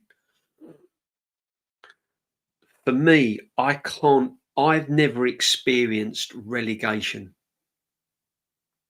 So I can imagine the pain of relegation must be awful. Yeah. My local club got relegated and I felt for that because when I couldn't get to Arsenal games or stuff, and I introduced my son for the first time live football at my local team, and they got relegated out of the lower leagues, and yeah, but I can't imagine Arsenal. The pain that brings getting relegated must be awful. You've only got to see it, ain't you, on Match of the Day when the team's going down and they know they're going down. You look at the fans' faces. It must be a terrible feeling. Must be. If you're in the chat and you support a team that's got relegated, let the community know what it's like. I can't imagine it. It must be awful. £12 million could have got you Luis Diaz on less wages. Yep. Absolutely bang on. I'd have taken Luis Diaz. 100% I'd have got Luis Diaz. And we're rocking up with. We could have got so many players other than Madueke. It was a joke. Kudos was the one for me. People forget that Partey was always injured. I'm sorry. I feel Norgard and Zubi will do a better job. He was injured. He was injured a lot, Lynch. But once he was playing that season, I don't know. Listen, Norgard's just happy to be here. If you watch him on the interviews, he always bangs on about he's 31 and everything else. I think with Norgard, he can't believe his luck. He's like a little boy at Christmas waking up to his new bike. He just can't believe he's at Arsenal. Real talk. I don't even believe he thinks he's there. I don't count Norgard as a big stepper. I'm not getting excited over Norgard, Lynch. I can't. I need to see more of Zubimendi in the defensive side of things. I've seen him on the ball. I've seen him going forward to think that he's going to do a job. But defensively, we've not been tested yet. So I want to see him defensively, how he turns out. Juve AC Milan, you could argue a greater rivalry. Yeah, massive rivalry that is. Yeah, and the Milan derbies. The Milan derbies are big, and yeah, there's some big rivalries. Tyne and Weir derby. Yeah, I tell you that Newcastle Sunderland's going to be massive derby next season in the Premiership. Arteta will ruin him just like all the others. I'm afraid he can't manage. Sue, we've win the dog there. Big up, Sue. Welcome to the community. Thank you very much indeed. Time will tell. Time will tell. What I'm saying is this guy has given me no confidence whatsoever. There's more evidence of failure than there is success. If you think second is success, and if you think that Champions League semi-final is success, then so be it. But success is winning trophies. Ask any player. Ask any player what success is. We are deeper. Ethan is on another year on. White feels like signing. Norgard Zubi would do a job. Proper backup keeper. Mosquera Noni gives us more depth. We have 9. We have a better squad. We probably, I can't totally disagree with you, Lynch. I can't totally disagree with you. So what you're saying is that this squad is going to win the league. You're confident that this is a better squad than Liverpool's. You wouldn't swap Flor and Wirtz for any of them. You wouldn't swap McAllister for Norgard, for Zubi or Norgard. Gravenberch. See, there's too many Liverpool players for me that would get in above a lot of our players. You know? So what I'm trying to say is, for how long this manager has been at this football club, Lynch, we should be in a position where Liverpool are looking up at us thinking they're going to win the league. Look who they've signed. And they're not. Liverpool don't fear us. We fear them. They don't fear us. And we shouldn't be in that position. This guy's spent £1 billion, nearly £1 billion. £1 billion. And we still can't say with our hand on our heart that we can win the league. With confidence. We can say, oh yeah, we'll challenge and we'll be up there. But can we honestly say we can win the league? Now, me as an Arsenal fan, if I was to take my Arsenal cap off and if I was to put money on it, I'd have to say, no, we can't win the league. And that's where we shouldn't be. £1 billion spent. I should be saying, yeah, we're going to walk the league. Going to absolutely pee the league. We're going to fly it. But I can't. I can't look at these players and go, yeah, we're going to 100% win the league.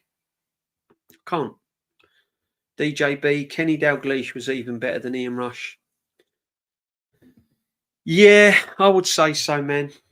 I would say so. But Ian Rush was better than Robbie Fowler and Michael Owen. I'd put Ian Rush above Michael Owen and Robbie Fowler, though, Marin. Probably not Kenny Dalglish. No, I'll give you that. But definitely above... would you say? I'd put Rush above Owen and Fowler.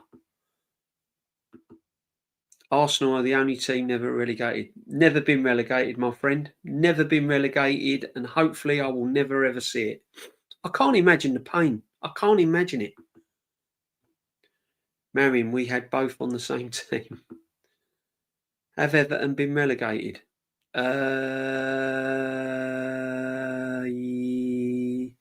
Don't quote me on that, Jam Boy. No, when the league was formed, they came from lower league. I don't think they have. I don't think Everton have been ever been relegated. DJB, Arsenal got relegated. Would the top gooners blame Omri? No, they'll blame Berta. They'll blame Berta. If Arsenal got relegated, Vincenzo, they'll blame Berta. They'll blame the board. They'll blame the Cronkies. They've not backed him. They've not backed him. It's like they say, oh, he wasn't backed in January, right? Why would you give this manager in January, knowing what he'd already done with the previous lot of money, without any sporting director in place? Why would you trust him with more money in January? The Cronkies got it right. They got the sporting director in who knew what they was doing, and then they gave him more money. There was no way this manager, with the balls ups he's made in the previous signings, was going to give him any money. That's like someone building you a house and half of it falling down and them turning around in January saying, "Can you give me more money and I'll build you another one?" You're going to go, "No, sorry, I ain't giving you no more money until you can get someone that can build me one properly." That was the facts of January. So don't let all these, you know, mutants tell you that, "Oh yeah, but the board let him down in January." No, there was no way the owners was going to give this clown any more money in January without a sporting director in place. With his past record of signing Sambi Lokongas and players like this, why would you have given money in January? You're going to turn around and go, "You ain't getting any more money. I'm going to employ a proper person first before I give you any more money." You having a laugh? 8 consecutive self-slaps I counted there. Vincenzo, you're a martyr. He's a top man, Vincenzo, man. He knows. He's a realist, I'm telling you. Me and Vincenzo, at Christmas, we will see. We'll see where everyone when you all start coming out the woodwork. If we're 10, 12 points behind Liverpool or Man City, the league's over. Then we'll see where you are. "Oh, yeah, but we're going to go for the FA Cup." That was his plan at the start of the season. DJB, agree with you 100. Ian Rush is second only to Kenny Dalglish, and I also believe Bergkamp was better than Henry personally. I thought he was a more I thought the intelligence of Bergkamp was just his first touch, man, was just incredible. I'll give you another thing, right? Who was better for their national team, Henry or Bergkamp? Go and watch Bergkamp, what he's done for Holland. Although, you know what I mean? Yeah. Although a lot of Dutch ex-professionals would not put Bergkamp in their best ever Dutch team. We'll see why. We'll see way before Christmas. Okay, mate. Well, I hope you're right, Johnny. Johnny, listen. If we go the first 6, 7 games and we are absolutely flying, Johnny, you can come on here and we can enjoy together, my friend. We can enjoy together. What trophies has he won then to give you that confidence, Johnny? What tactics did he use in the semi-final of the Champions League to give you that confidence? What tactics did he use in the Carabao Cup over 2 legs to give you that confidence? What did he bring to the table against 10-man Man United in the FA Cup to give you that confidence? Yeah, that's all I'm saying. Big up David C. And this manager panics after the January break. Yeah, he panics before then. Panics way before then. 98 World Cup v Argentina. Oh, yeah. Man.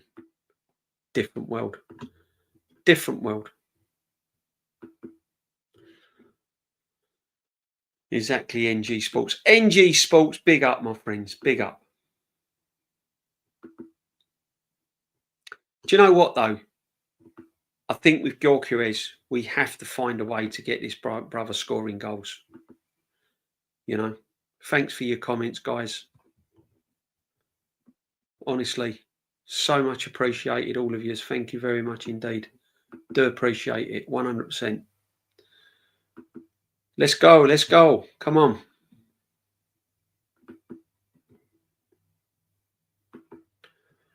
How many Liverpool players, man for man, would get into the Arsenal? What, modern? This one, today. Arsenal players.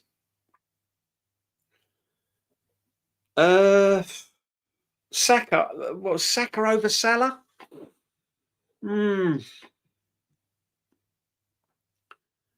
Gabriel over Van Dijk? Again, this is what I'm saying. I think Rice would get in somehow. Rice would probably get in. At the moment, they've not signed Isak or anyone like that. So I think Gyokeres would start over TK probably. Or if they'd signed to forward. Martinelli wouldn't get in. Timber would possibly get in. Yeah, interesting one, Ro. Interesting one. Would Saliba get in over Van Dijk? Would Saka get in over Salah? I think Rice would get in over McAllister, though. Yeah. Yeah, there wouldn't be many. This is what I'm saying. There wouldn't be many. 2, 3, maybe. There wouldn't be many. There wouldn't be many. You got to remember, very hard to put in players that haven't won anything over a team that's won the Premiership. That's the bottom line. You can't legislate for experience, can you? Why do you think Sunderland's gone and signed Granit Xhaka? You can't. Experience of winning trophies is massive. This is what the chat. This is what a lot of the people in the chat don't understand. Winning trophies, the experience of winning trophies takes you miles, and this is why I keep saying this current Arsenal team needs to win a trophy. People say, yeah, but I don't want the Carabao Cup. No, I don't want the Carabao Cup. But what the Carabao Cup will give you is the experience of winning together, the experience of that Wembley experience, being together as a team, winning as a team. And then that takes you to the next level. At the moment, these players, the only experience they've got is failure, is coming second, missing out, losing. That's the only experience they've got. So they do need to win a trophy, guys. They need to win a trophy and quick. Gabriel Timber Rice. Yeah, I said that, Clement. Big up, Clement. Thank you for joining us, my friend. Big up to you.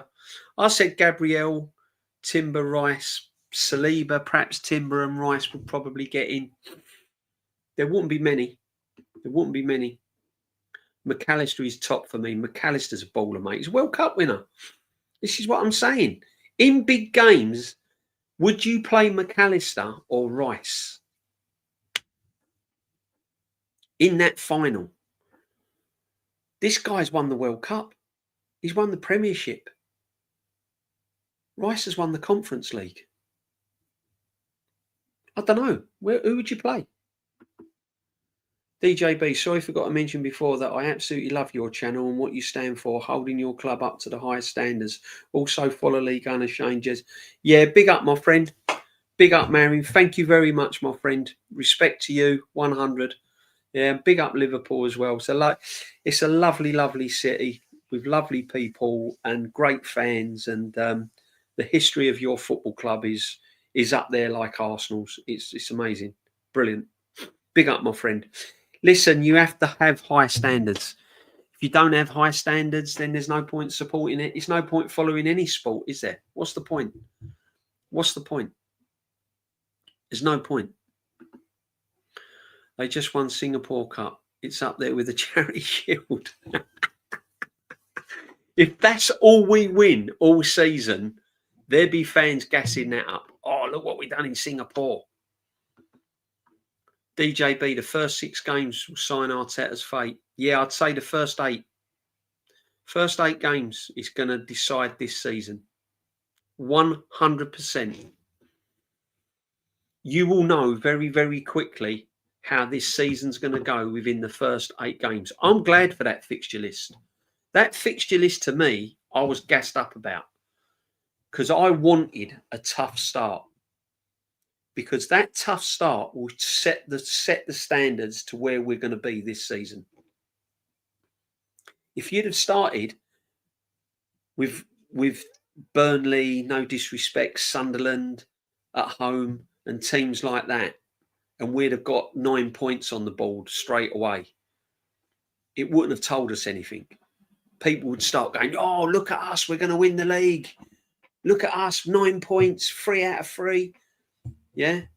And we still could do that. But what I'm trying to say to you is, is that fixture list at the start of the season sets the standard for the rest of it. And we either foul or we embrace it. On Con Cup next. D, you have an Anfield story. 89, my friend. That's the only story that stays in my mind. That's all you need to know. And very yeah. Who's your most disappointing transfer in history? Someone with high hopes but never delivered. Lee Chapman. Lee Chapman of Arsenal was probably my most disappointing signing I can remember of Arsenal. Lee Chapman. He came to Arsenal with a big reputation, probably similar to Gyokeres. And we needed a striker at the time, similar like of today. Lee Chapman came with massive expectations. There was other clubs in for him. And he came to Arsenal and he was an absolute disaster. Absolute disaster. So I would probably say Lee Chapman. Yeah. Do you think Arteta will punish Timber for the interview and that's why he's brought in Mosquera? I'd like to think not. I'd like to think that everyone's entitled to their opinion and the manager respects it. But unfortunately, you can't tell with this manager. This is the problem, my friend. You just can't tell. You can't tell. At the moment, he's injured, like a lot of the players at Arsenal, all injured. Here's a good question, Eugene. Do you think the players are improving under Arteta? On the whole, no. I don't think Rice has reached massive levels. In fact, the beginning of last season, Rice was awful. West Ham fans were bantering him, saying he's got worse under playing for Arsenal under Arteta. And he did. He did look a lot worse. Martinelli, no. Has Saka reached the dizzy heights? Is he that next level up? He's kind of plateaued, isn't he? Which you will always do because he's a fantastic player. The only one he's probably improved, Gabriel was probably improved under him. Timber's okay. But there's no one that I can turn around and go, wow, what a difference. Honestly, when he came to the club, he was like, you know.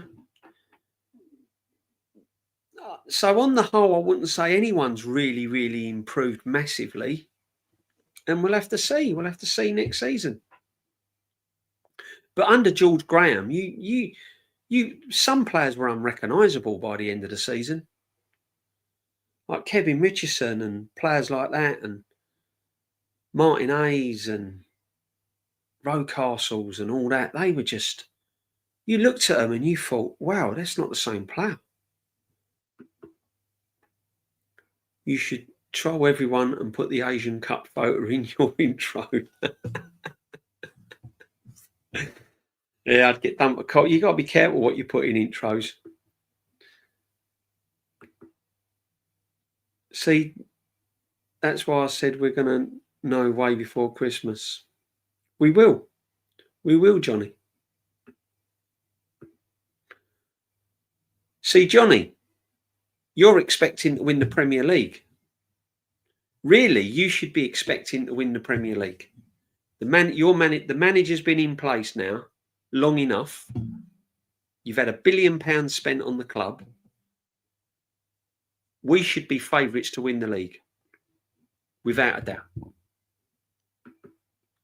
Definitely, the first 8 games will tell us how our season will go. Massively, Clement. 89. Oh, it was the best ever. Best ever. Guys, make sure you're smashing the likes. Come on, yeah. Let's get these likes up. Make sure you're subbing as well. It helps the channel, guys. It'll help us all out, my friends. Thank you very much indeed. Us little channels have to dig in there, guys. We have to dig in there, yeah. We're in the conference at the moment. We need to get in. We need to get higher in the leagues, guys. We need to get it up. Come on, big up the legendary. Big up area. Respect to you from. Oh, big up, my friend. Thank you very much. Welcome, my guy from Poland. Big up, my friend. Hope you're all well. Hope everything's good. Life's good. Family. Big up, my friend. Bless. Yeah, do you know what? I'd have taken Luis Diaz. Honestly, that's another thing that's wound me up. Luis Diaz, Eze, Gyokeres. Definitely. 100%. We need Eze, guys. We need to sign Eze. You know? I'm not getting my hopes up, but I think Eze, if we can get Eze over the line, that will give me a little bit more confidence. That will give me a lot more confidence. DJ, if Arteta wins the Prem, would you then want him to stay? No, because then we'll go another 4 or 5 years without winning anything. Put it this way, what's he won since he won the FA Cup? Do you want to win the Prem and then go another 5 years not winning anything? Not really. Champions League, I'll give him all the respect. He'll go down as in history as the manager that's won us the Champions League. He'll earn loads of respect from me. But going forward long term, still think we need a change. I always think there's a shelf life in this modern day football of football managers. Gone are the days where football managers stayed at clubs for 10 years, 12 years, 15 years. Gone. Them days are over. It's like football players. You won't ever see your Tony Adamses and your Roy Keanes and all of that. You won't see like one club, one player anymore. Them days are gone. And it's the same with a football manager. They have a shelf life. All managers now have a shelf life, no matter what they win.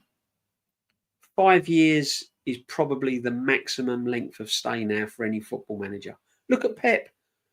Look at what he's won. Pep. And there's fans even saying that he's come to an end.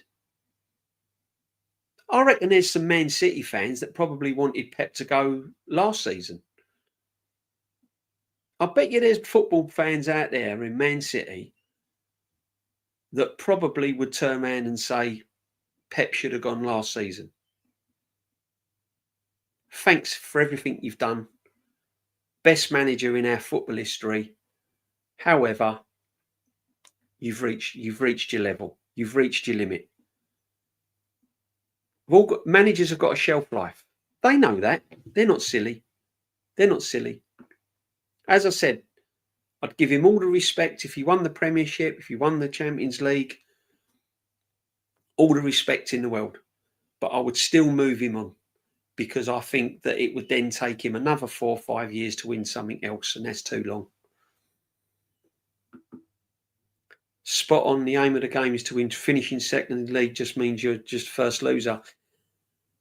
But that's the difference between Liverpool and Arsenal fans, Marion. If Arnie does not win anything for the next 2 seasons, you'll want him to go. You'll want him to go. You even started turning on Klopp because you demand success. History demands success at your football club. Unfortunately, we've got a large fan base at this football club that don't really know the history of Arsenal Football Club. They live in the moment. They live in the future. They don't, everything that's gone on beyond that, they don't care about. Oh, yeah, but that was back in the olden days. Yeah, but this club was built on that. This club was built on your Bertie Mees, your Herbert Chapmans, George Grahams. That's what the club was built on. That was the foundations of this football club. Your granddads and your uncles and all of that. That's what Arsenal's all about. It's not about since the noughties. Arsenal wasn't born in the year 2000. That wasn't Arsenal Football Club. And it's the same with Liverpool. History demands success. You don't get success by excuses. Simple as that, guys. Would you be Arteta in if he wins? No, I've just answered that. No. No. I'd bless him up, and I'd be forever grateful, and I'd be, I'd give him all the plaudits he wants. But I just think that his time has come, and I've said that. I've said it. Listen, guys, I've not backtracked. I don't flip flop. I don't wear flip flops, and I'm not a flip flop. And one thing that you have to respect me for is that I will not go back on my word. And I said this, and Shane Gooner said it. If we win the Champions League, for me, he's still got to go. Because it's the long term. As I said, it's the history. He won the FA Cup and we gave him a chance. And he's won nothing since. Do you want to be back in that same situation if he won the Premier League and the Champions League? I'll give him another 5 years. And then 5 years later, we're having to spend another £1 billion. Players leaving.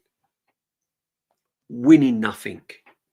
Yeah, but he won the Champions League. Yeah, but what's he done since then in the next 5 years? You can't be in that situation.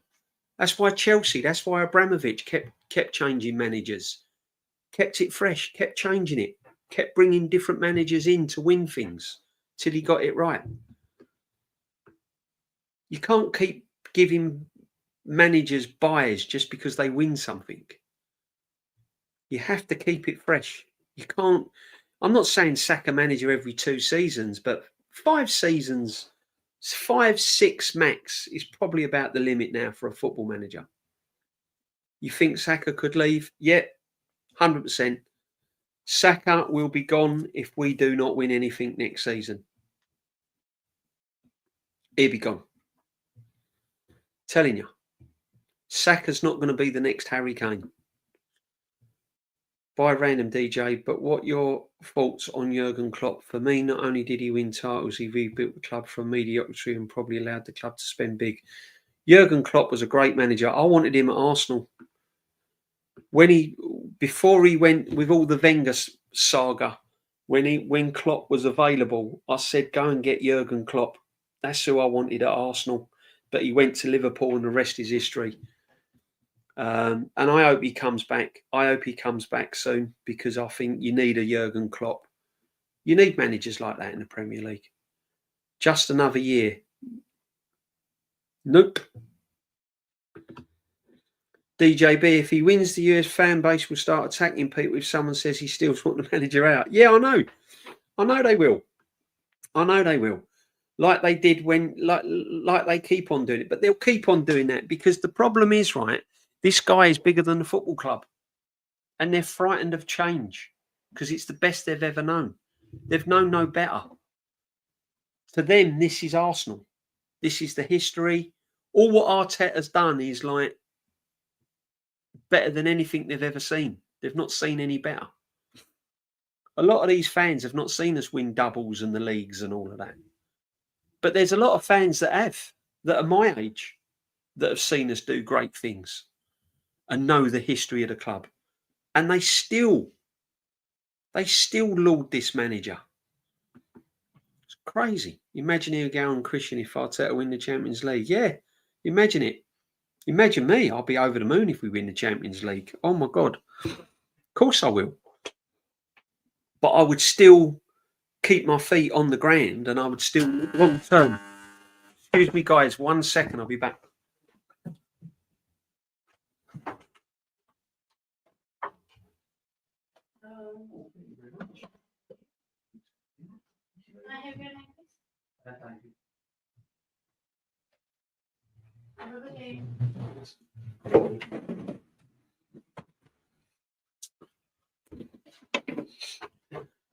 Sorry, guys, weren't expecting that. Quick doorbell. Sack me. Sack DJB. What's going on? Big up, friends. Sorry about that, friends. They attack us now when we don't win. Yeah, they do. The views, they'll keep attacking us. You know they will. Honestly. The problem is, right, this is the problem. And look, I don't want to get into kind of like, how can I say, me versus them kind of thing. I'm just telling you how I feel. And I go to watch Arsenal live. I've been going for 50 years and I've seen great things. I've seen some poor Arsenal teams. I was there like Terry Neal era. Got us to 3 FA Cup finals. I see us lose against West Ham. Yeah. And we were poor. We were really poor. See us lose against Ipswich. I've seen some poor teams. And you just have to kind of move on. The problem is with this guy is I've never seen anyone have so much kind of support and not face criticism and money spent and the excuses being accepted as normal. I'll give you an example. Ten Hag at Man United in press conferences used to get absolutely slaughtered, and he won FA Cups. And he was getting absolutely bombarded by the media and everything. And he's won more than Arteta. This guy, Arteta, he kind of rocks, and he don't get asked the questions that Ten Hag used to get asked for failure. He don't get any of these questions. Whether he will next season, because he's now got no excuses, because he's got Gyokeres and things like that, I don't know. But I've never seen a manager so protected in all the years I've been supporting Arsenal. Even George Graham, when it was started going wrong for George Graham, even he never used to get the protection. Wenger, they were fighting on the terraces to get him out. Banners. Wenger, like the Wenger in brigade were fighting against the Wenger out, and it was really, really horrible. It was horrible to see. Whereas this guy just seems to kind of just plod along. His PR, his mannerisms, the way he conducts himself, he sucks everyone in, and you can't say anything against him. You're not allowed to criticise him. If you do, you're this. And I don't understand how our Arsenal fans have been brainwashed into accepting that winning nothing is okay. It's okay. Doesn't matter. It doesn't matter. That Tottenham winning that European trophy last season should have convinced you that Arteta needs to leave this football club. Because for me, Spurs winning that trophy last season and seeing that parade and that Tottenham bus go past with all them players on it and lining the streets, I just, honestly, that to me, I'm thinking this guy should have gone last season. If he doesn't win anything next season, guys, I'm sorry, he has to go. And if he's still here the following season, I don't know. I don't know what I'll do. I don't know what I'll do.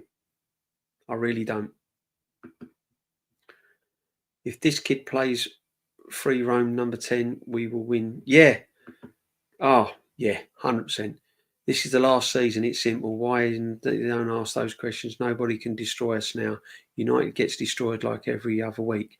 They're just lucky in cups. We're not. They're not lucky. Listen. If they're lucky in cups, right? They're lucky in cups, right? So when Man United in the FA Cup absolutely battered us that year, we got absolutely battered and we beat them on penalties. Patrick Vieira and all of that. That weren't luck, no? You can't see, this is what I'm saying is, Johnny, right? Again, they are just lucky in cups. That's your excuse for us not winning anything. This is the type that Arteta. These are the types of comments that fans that want Arteta in go on. You convince yourself that other teams are lucky to justify Arteta missing out on trophies. So just because Arteta didn't win a trophy, all the other clubs are lucky. Liverpool, best team in the world. Oh, look at the team he adopted. He didn't adopt any team. We could have signed them players that Liverpool had. We could have signed McAllister. We got Fabio Vieira. We could have signed Isak. We gave Eddie Nketiah another year a contract, £100,000 a week. We could have signed Diaz, didn't go in for him. We could have got Van Dijk.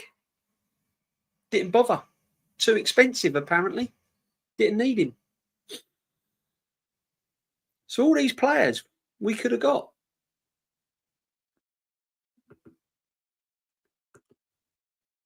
Big up, bro. Big up views. Arsenal revolution. 100%. Big up the Arsenal revolution. There he is. DJB. If this kid plays free roam number 10, we will win something next season. Rashid, big up, my friend. I hope everything's good in Madrid. I have been watching a few of your streams in Madrid. Some of them have been pretty sober. Some of them have been pretty merry. But I have been watching you all, boys. Hope you're all well. Love to Lee, Northside, everyone out there. Hope you're all safe, guys, and having a wonderful time. Big up, my friends. Yeah, we will win something. I don't know, Rashid. I think it's still down to the manager. As I said to you, we've said it before, Rashid, man. We've said it before time and time and time again. You can have all the players in the world at this football club. If this manager don't change the way he plays, we ain't winning anything. Yeah, make sure you go and sub to Views. Make sure you go and sub to Rashid, Northside Lee. You know the channels, guys. Make sure you sub and following them. Smash your likes on this. Gun Down as well. He's out there with them as well. Make sure you sub to him. They're all real ones, man. All real ones. Everyone's a real one. I want to see DJB, Shane Numsky, Rashid Views on the same podcast with Igal. Make it happen, DJB. Yeah, we will one day, my friend. I'll tell you what, I'll try and make it happen round about January when we're chasing FA Cups and Carabao Cups and see what Igal has to say then, because Igal only wants the Premiership and the Champions League. We'll see. We'll see. We'll see.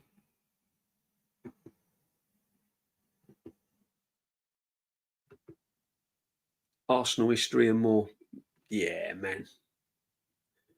Big up the beast. Yeah, we'll probably do some more history channels. We have to get in touch with Jez. I think we will. Once the season starts, me, Kenny and Jez will probably do a little bit of history. If you've watched the history, they're still on there. Just tap, you weren't Jez's at the time. The history channel. If you go on the history channel, Jez's history channel, there's some podcasts of me, Kenny, Ken and Jez talking about the old Arsenal history, the players. We went through it all. We went through the best managers. We went through the best 11, players, everything, defenders, strikers. There's a lot of history content on YouTube, guys. So go and have a look. Go and have a look. It's all out there. We are the Arsenal. Yeah, we are. We are the best.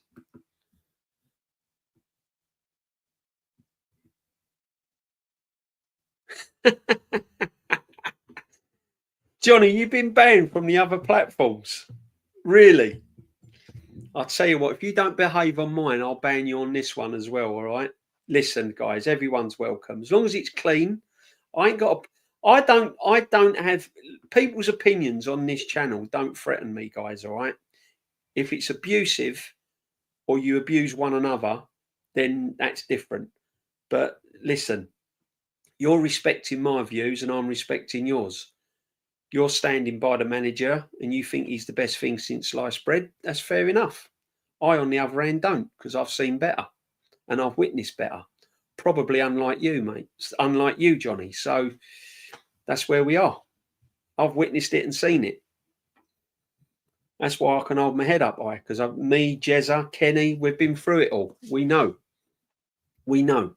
This is why me and Kenny are not giving that celebration. We're not there. We're not there. We're not there. Because, as I said, and I'm going to do a podcast with Kenny. I'm going to speak to Kenny. Because we know. We've seen it before. Give it time. Let's wait till 12, 15 games in, and then we'll look at the situation then.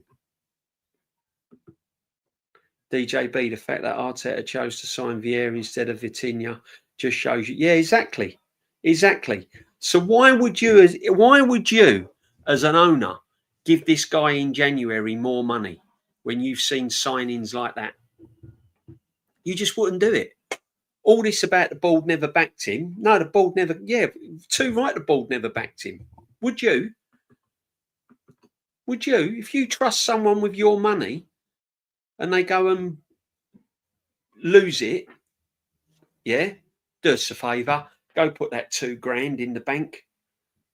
And then you look at your bank statement 3 days later and it's not in there. You're going to go and give them another £2,000 to put in the bank. You're going to say, no, sorry, you're not having any more. That's what happened in January. He went knocking. They turned around and said, sorry, until we've got a sporting director in place and we can't trust you with any more of our money. You've ballsed it up. These owners are onto him. Trust me, they're onto him. They're onto him. They've let him have all what he wants. They've given him Gyokeres, even though he wanted Sesko. They've given him Zubamendi. They've given him the Norgard. They've given him Kepa. They've given him Madueke. And Bert has gone, yep, okay, I'll do that. I'll go and, yep, I'll finalise that deal for you. We'll do this. They've given him all the PR. They've given him everything he wants. So now they know that if it doesn't work out, they can now turn around and say, sorry, time to move on. And as I said to you before, probably the narrative for the owners when they first started this with Arteta was to get us competing and get us in the Champions League. Now we are at that level, now where the bar's been raised and we're actually there, Champions League and everything else, the next phase is to actually go and win. And if he doesn't get us to that next level, I reckon they're going to pull the plug. Thoughts on Man City getting Trafford, the Burnley keeper? How do you think City will do next season?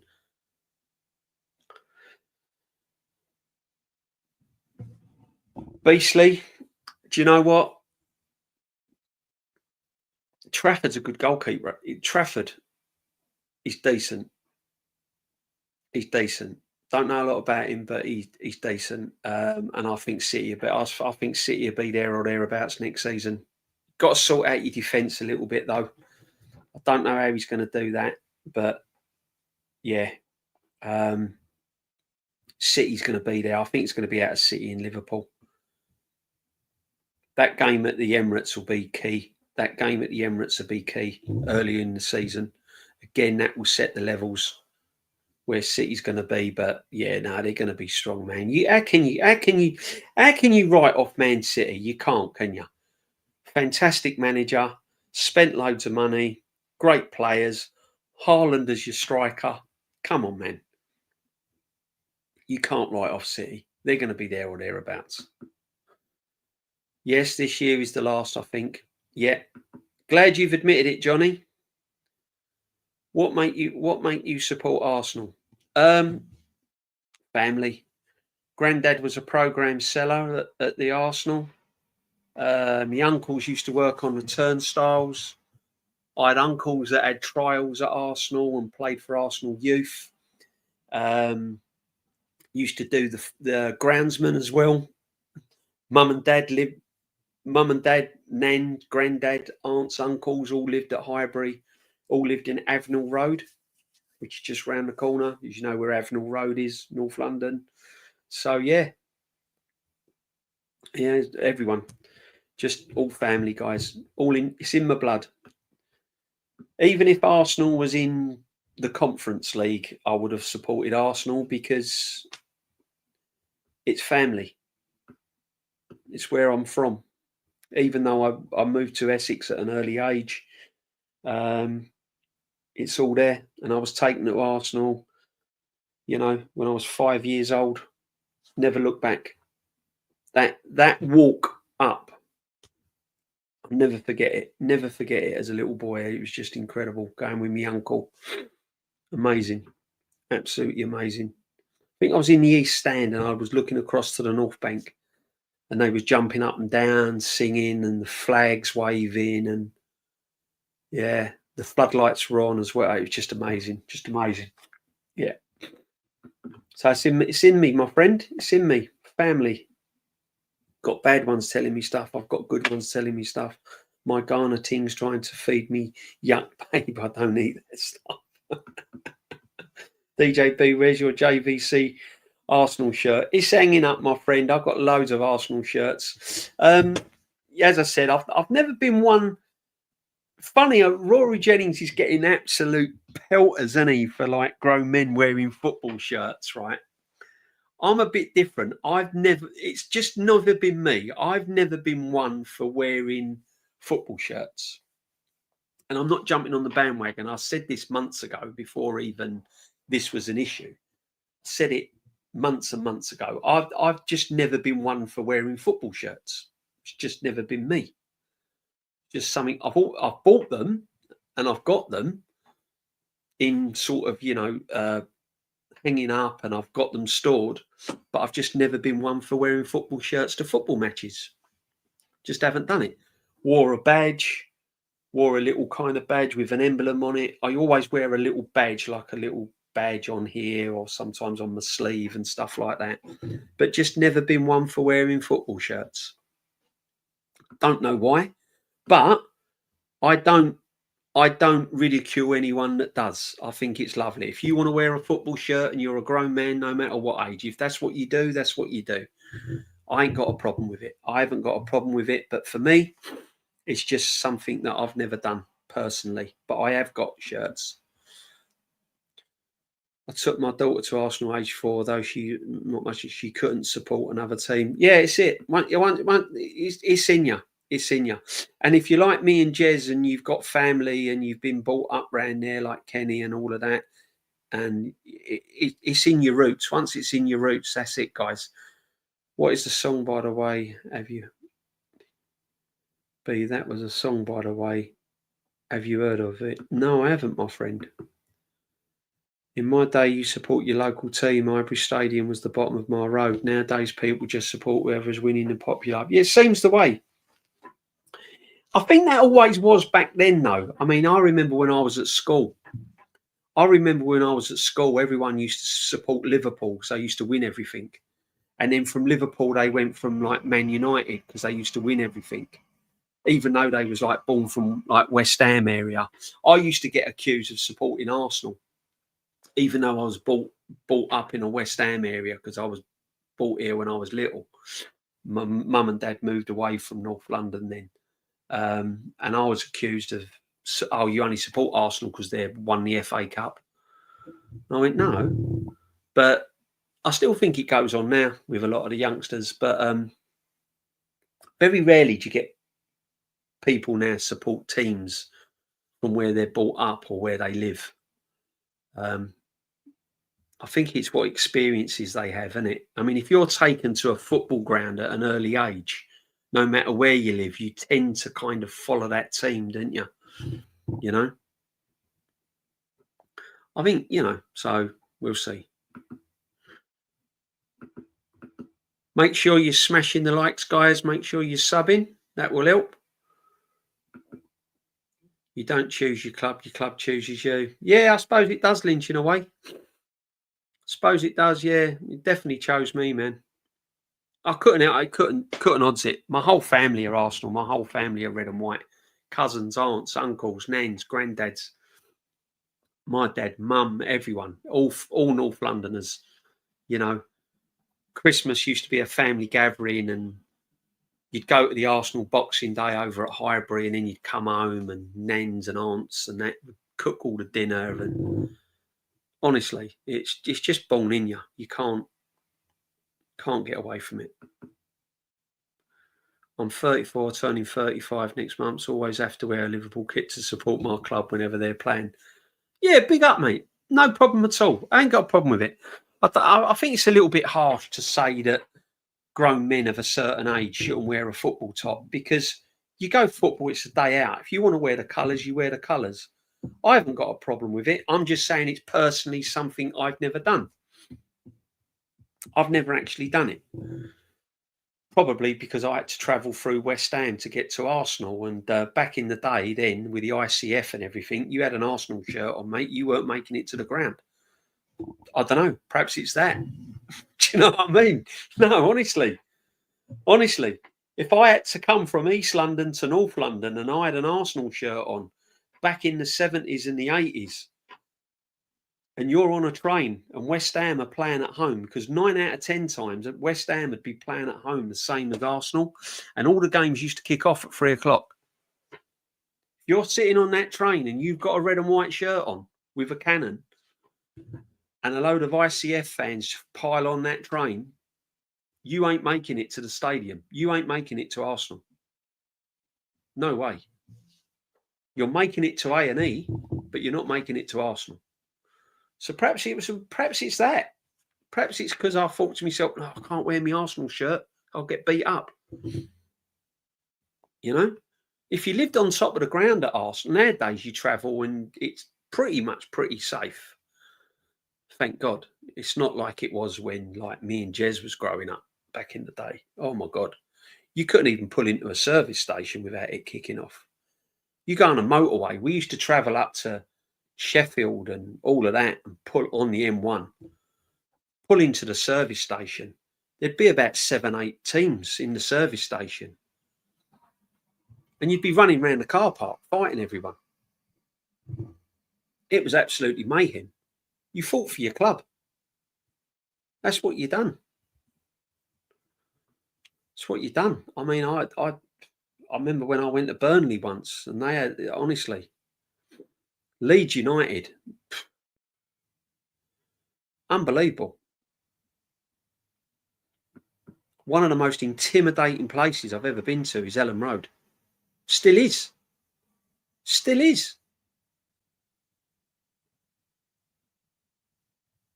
I know.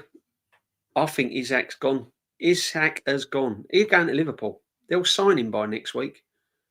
Liverpool won't hang about. Liverpool won't take 3 months to sign a player. It'll be done within 2 weeks.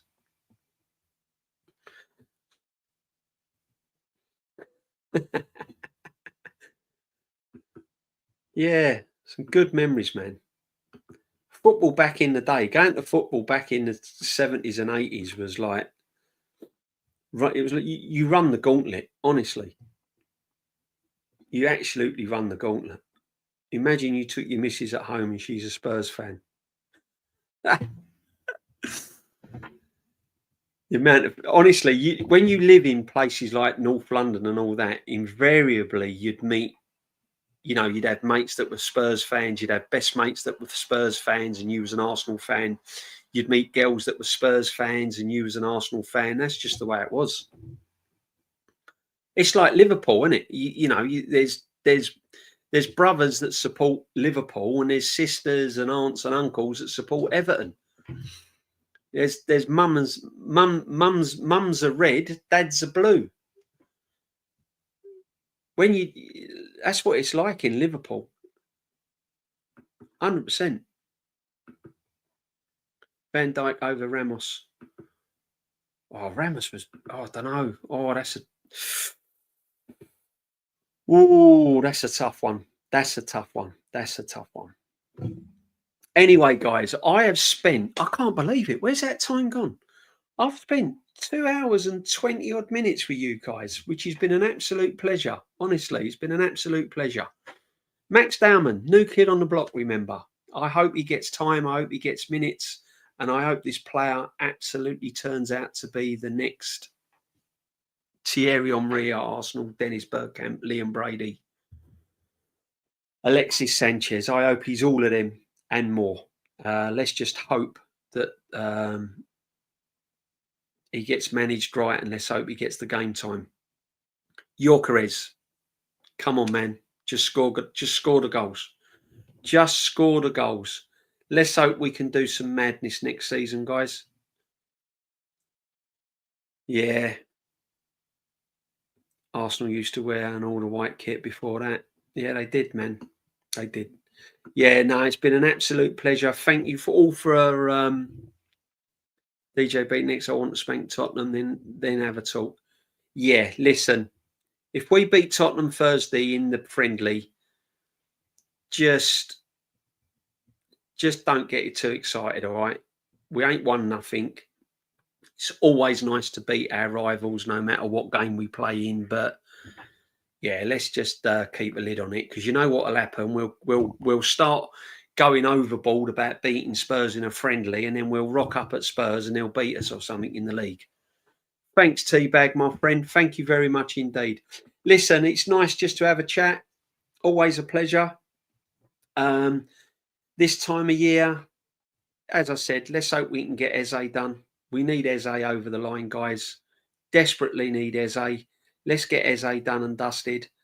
And then that'll add to the squad. And we'll see how we go, guys. We see how we go. Any news, guys? Any breaking news? Obviously, I'll try and cover it. Keep it real. Just keep your head. Just keep your heads, guys. Keep your heads. Gyokeres, fantastic. We're all buzzing. But give the man a chance. He ain't kicked a ball yet. So let's just keep our feet on the ground and let's see how it goes, yeah? And then hopefully we can start celebrating. But 70 likes, Clement, that's not enough, man. Come on, smash the likes. Want the likes up. Get the likes up. Make sure you sub. Make sure you sub and follow all the guys. Shane that came on, Views, Rashid. Make sure you sub into them. And yeah, until next time, stay safe. Enjoy the rest of your day. Do you know what? I'm off to get something to eat, guys. I'm a little bit hungry. I've got to be honest with you. I didn't realise that time flows. Look at the time. I didn't realise. It's amazing. But yeah, I enjoy it. I do enjoy it. Big up, everyone. Thank you for joining me again. Take care. And we'll look out for my next stream. I'll try and get a stream going probably Wednesday or something. We'll see. But yeah. All right. Big up, guys. Take care. Speak to you all soon. I'm gone. Bye.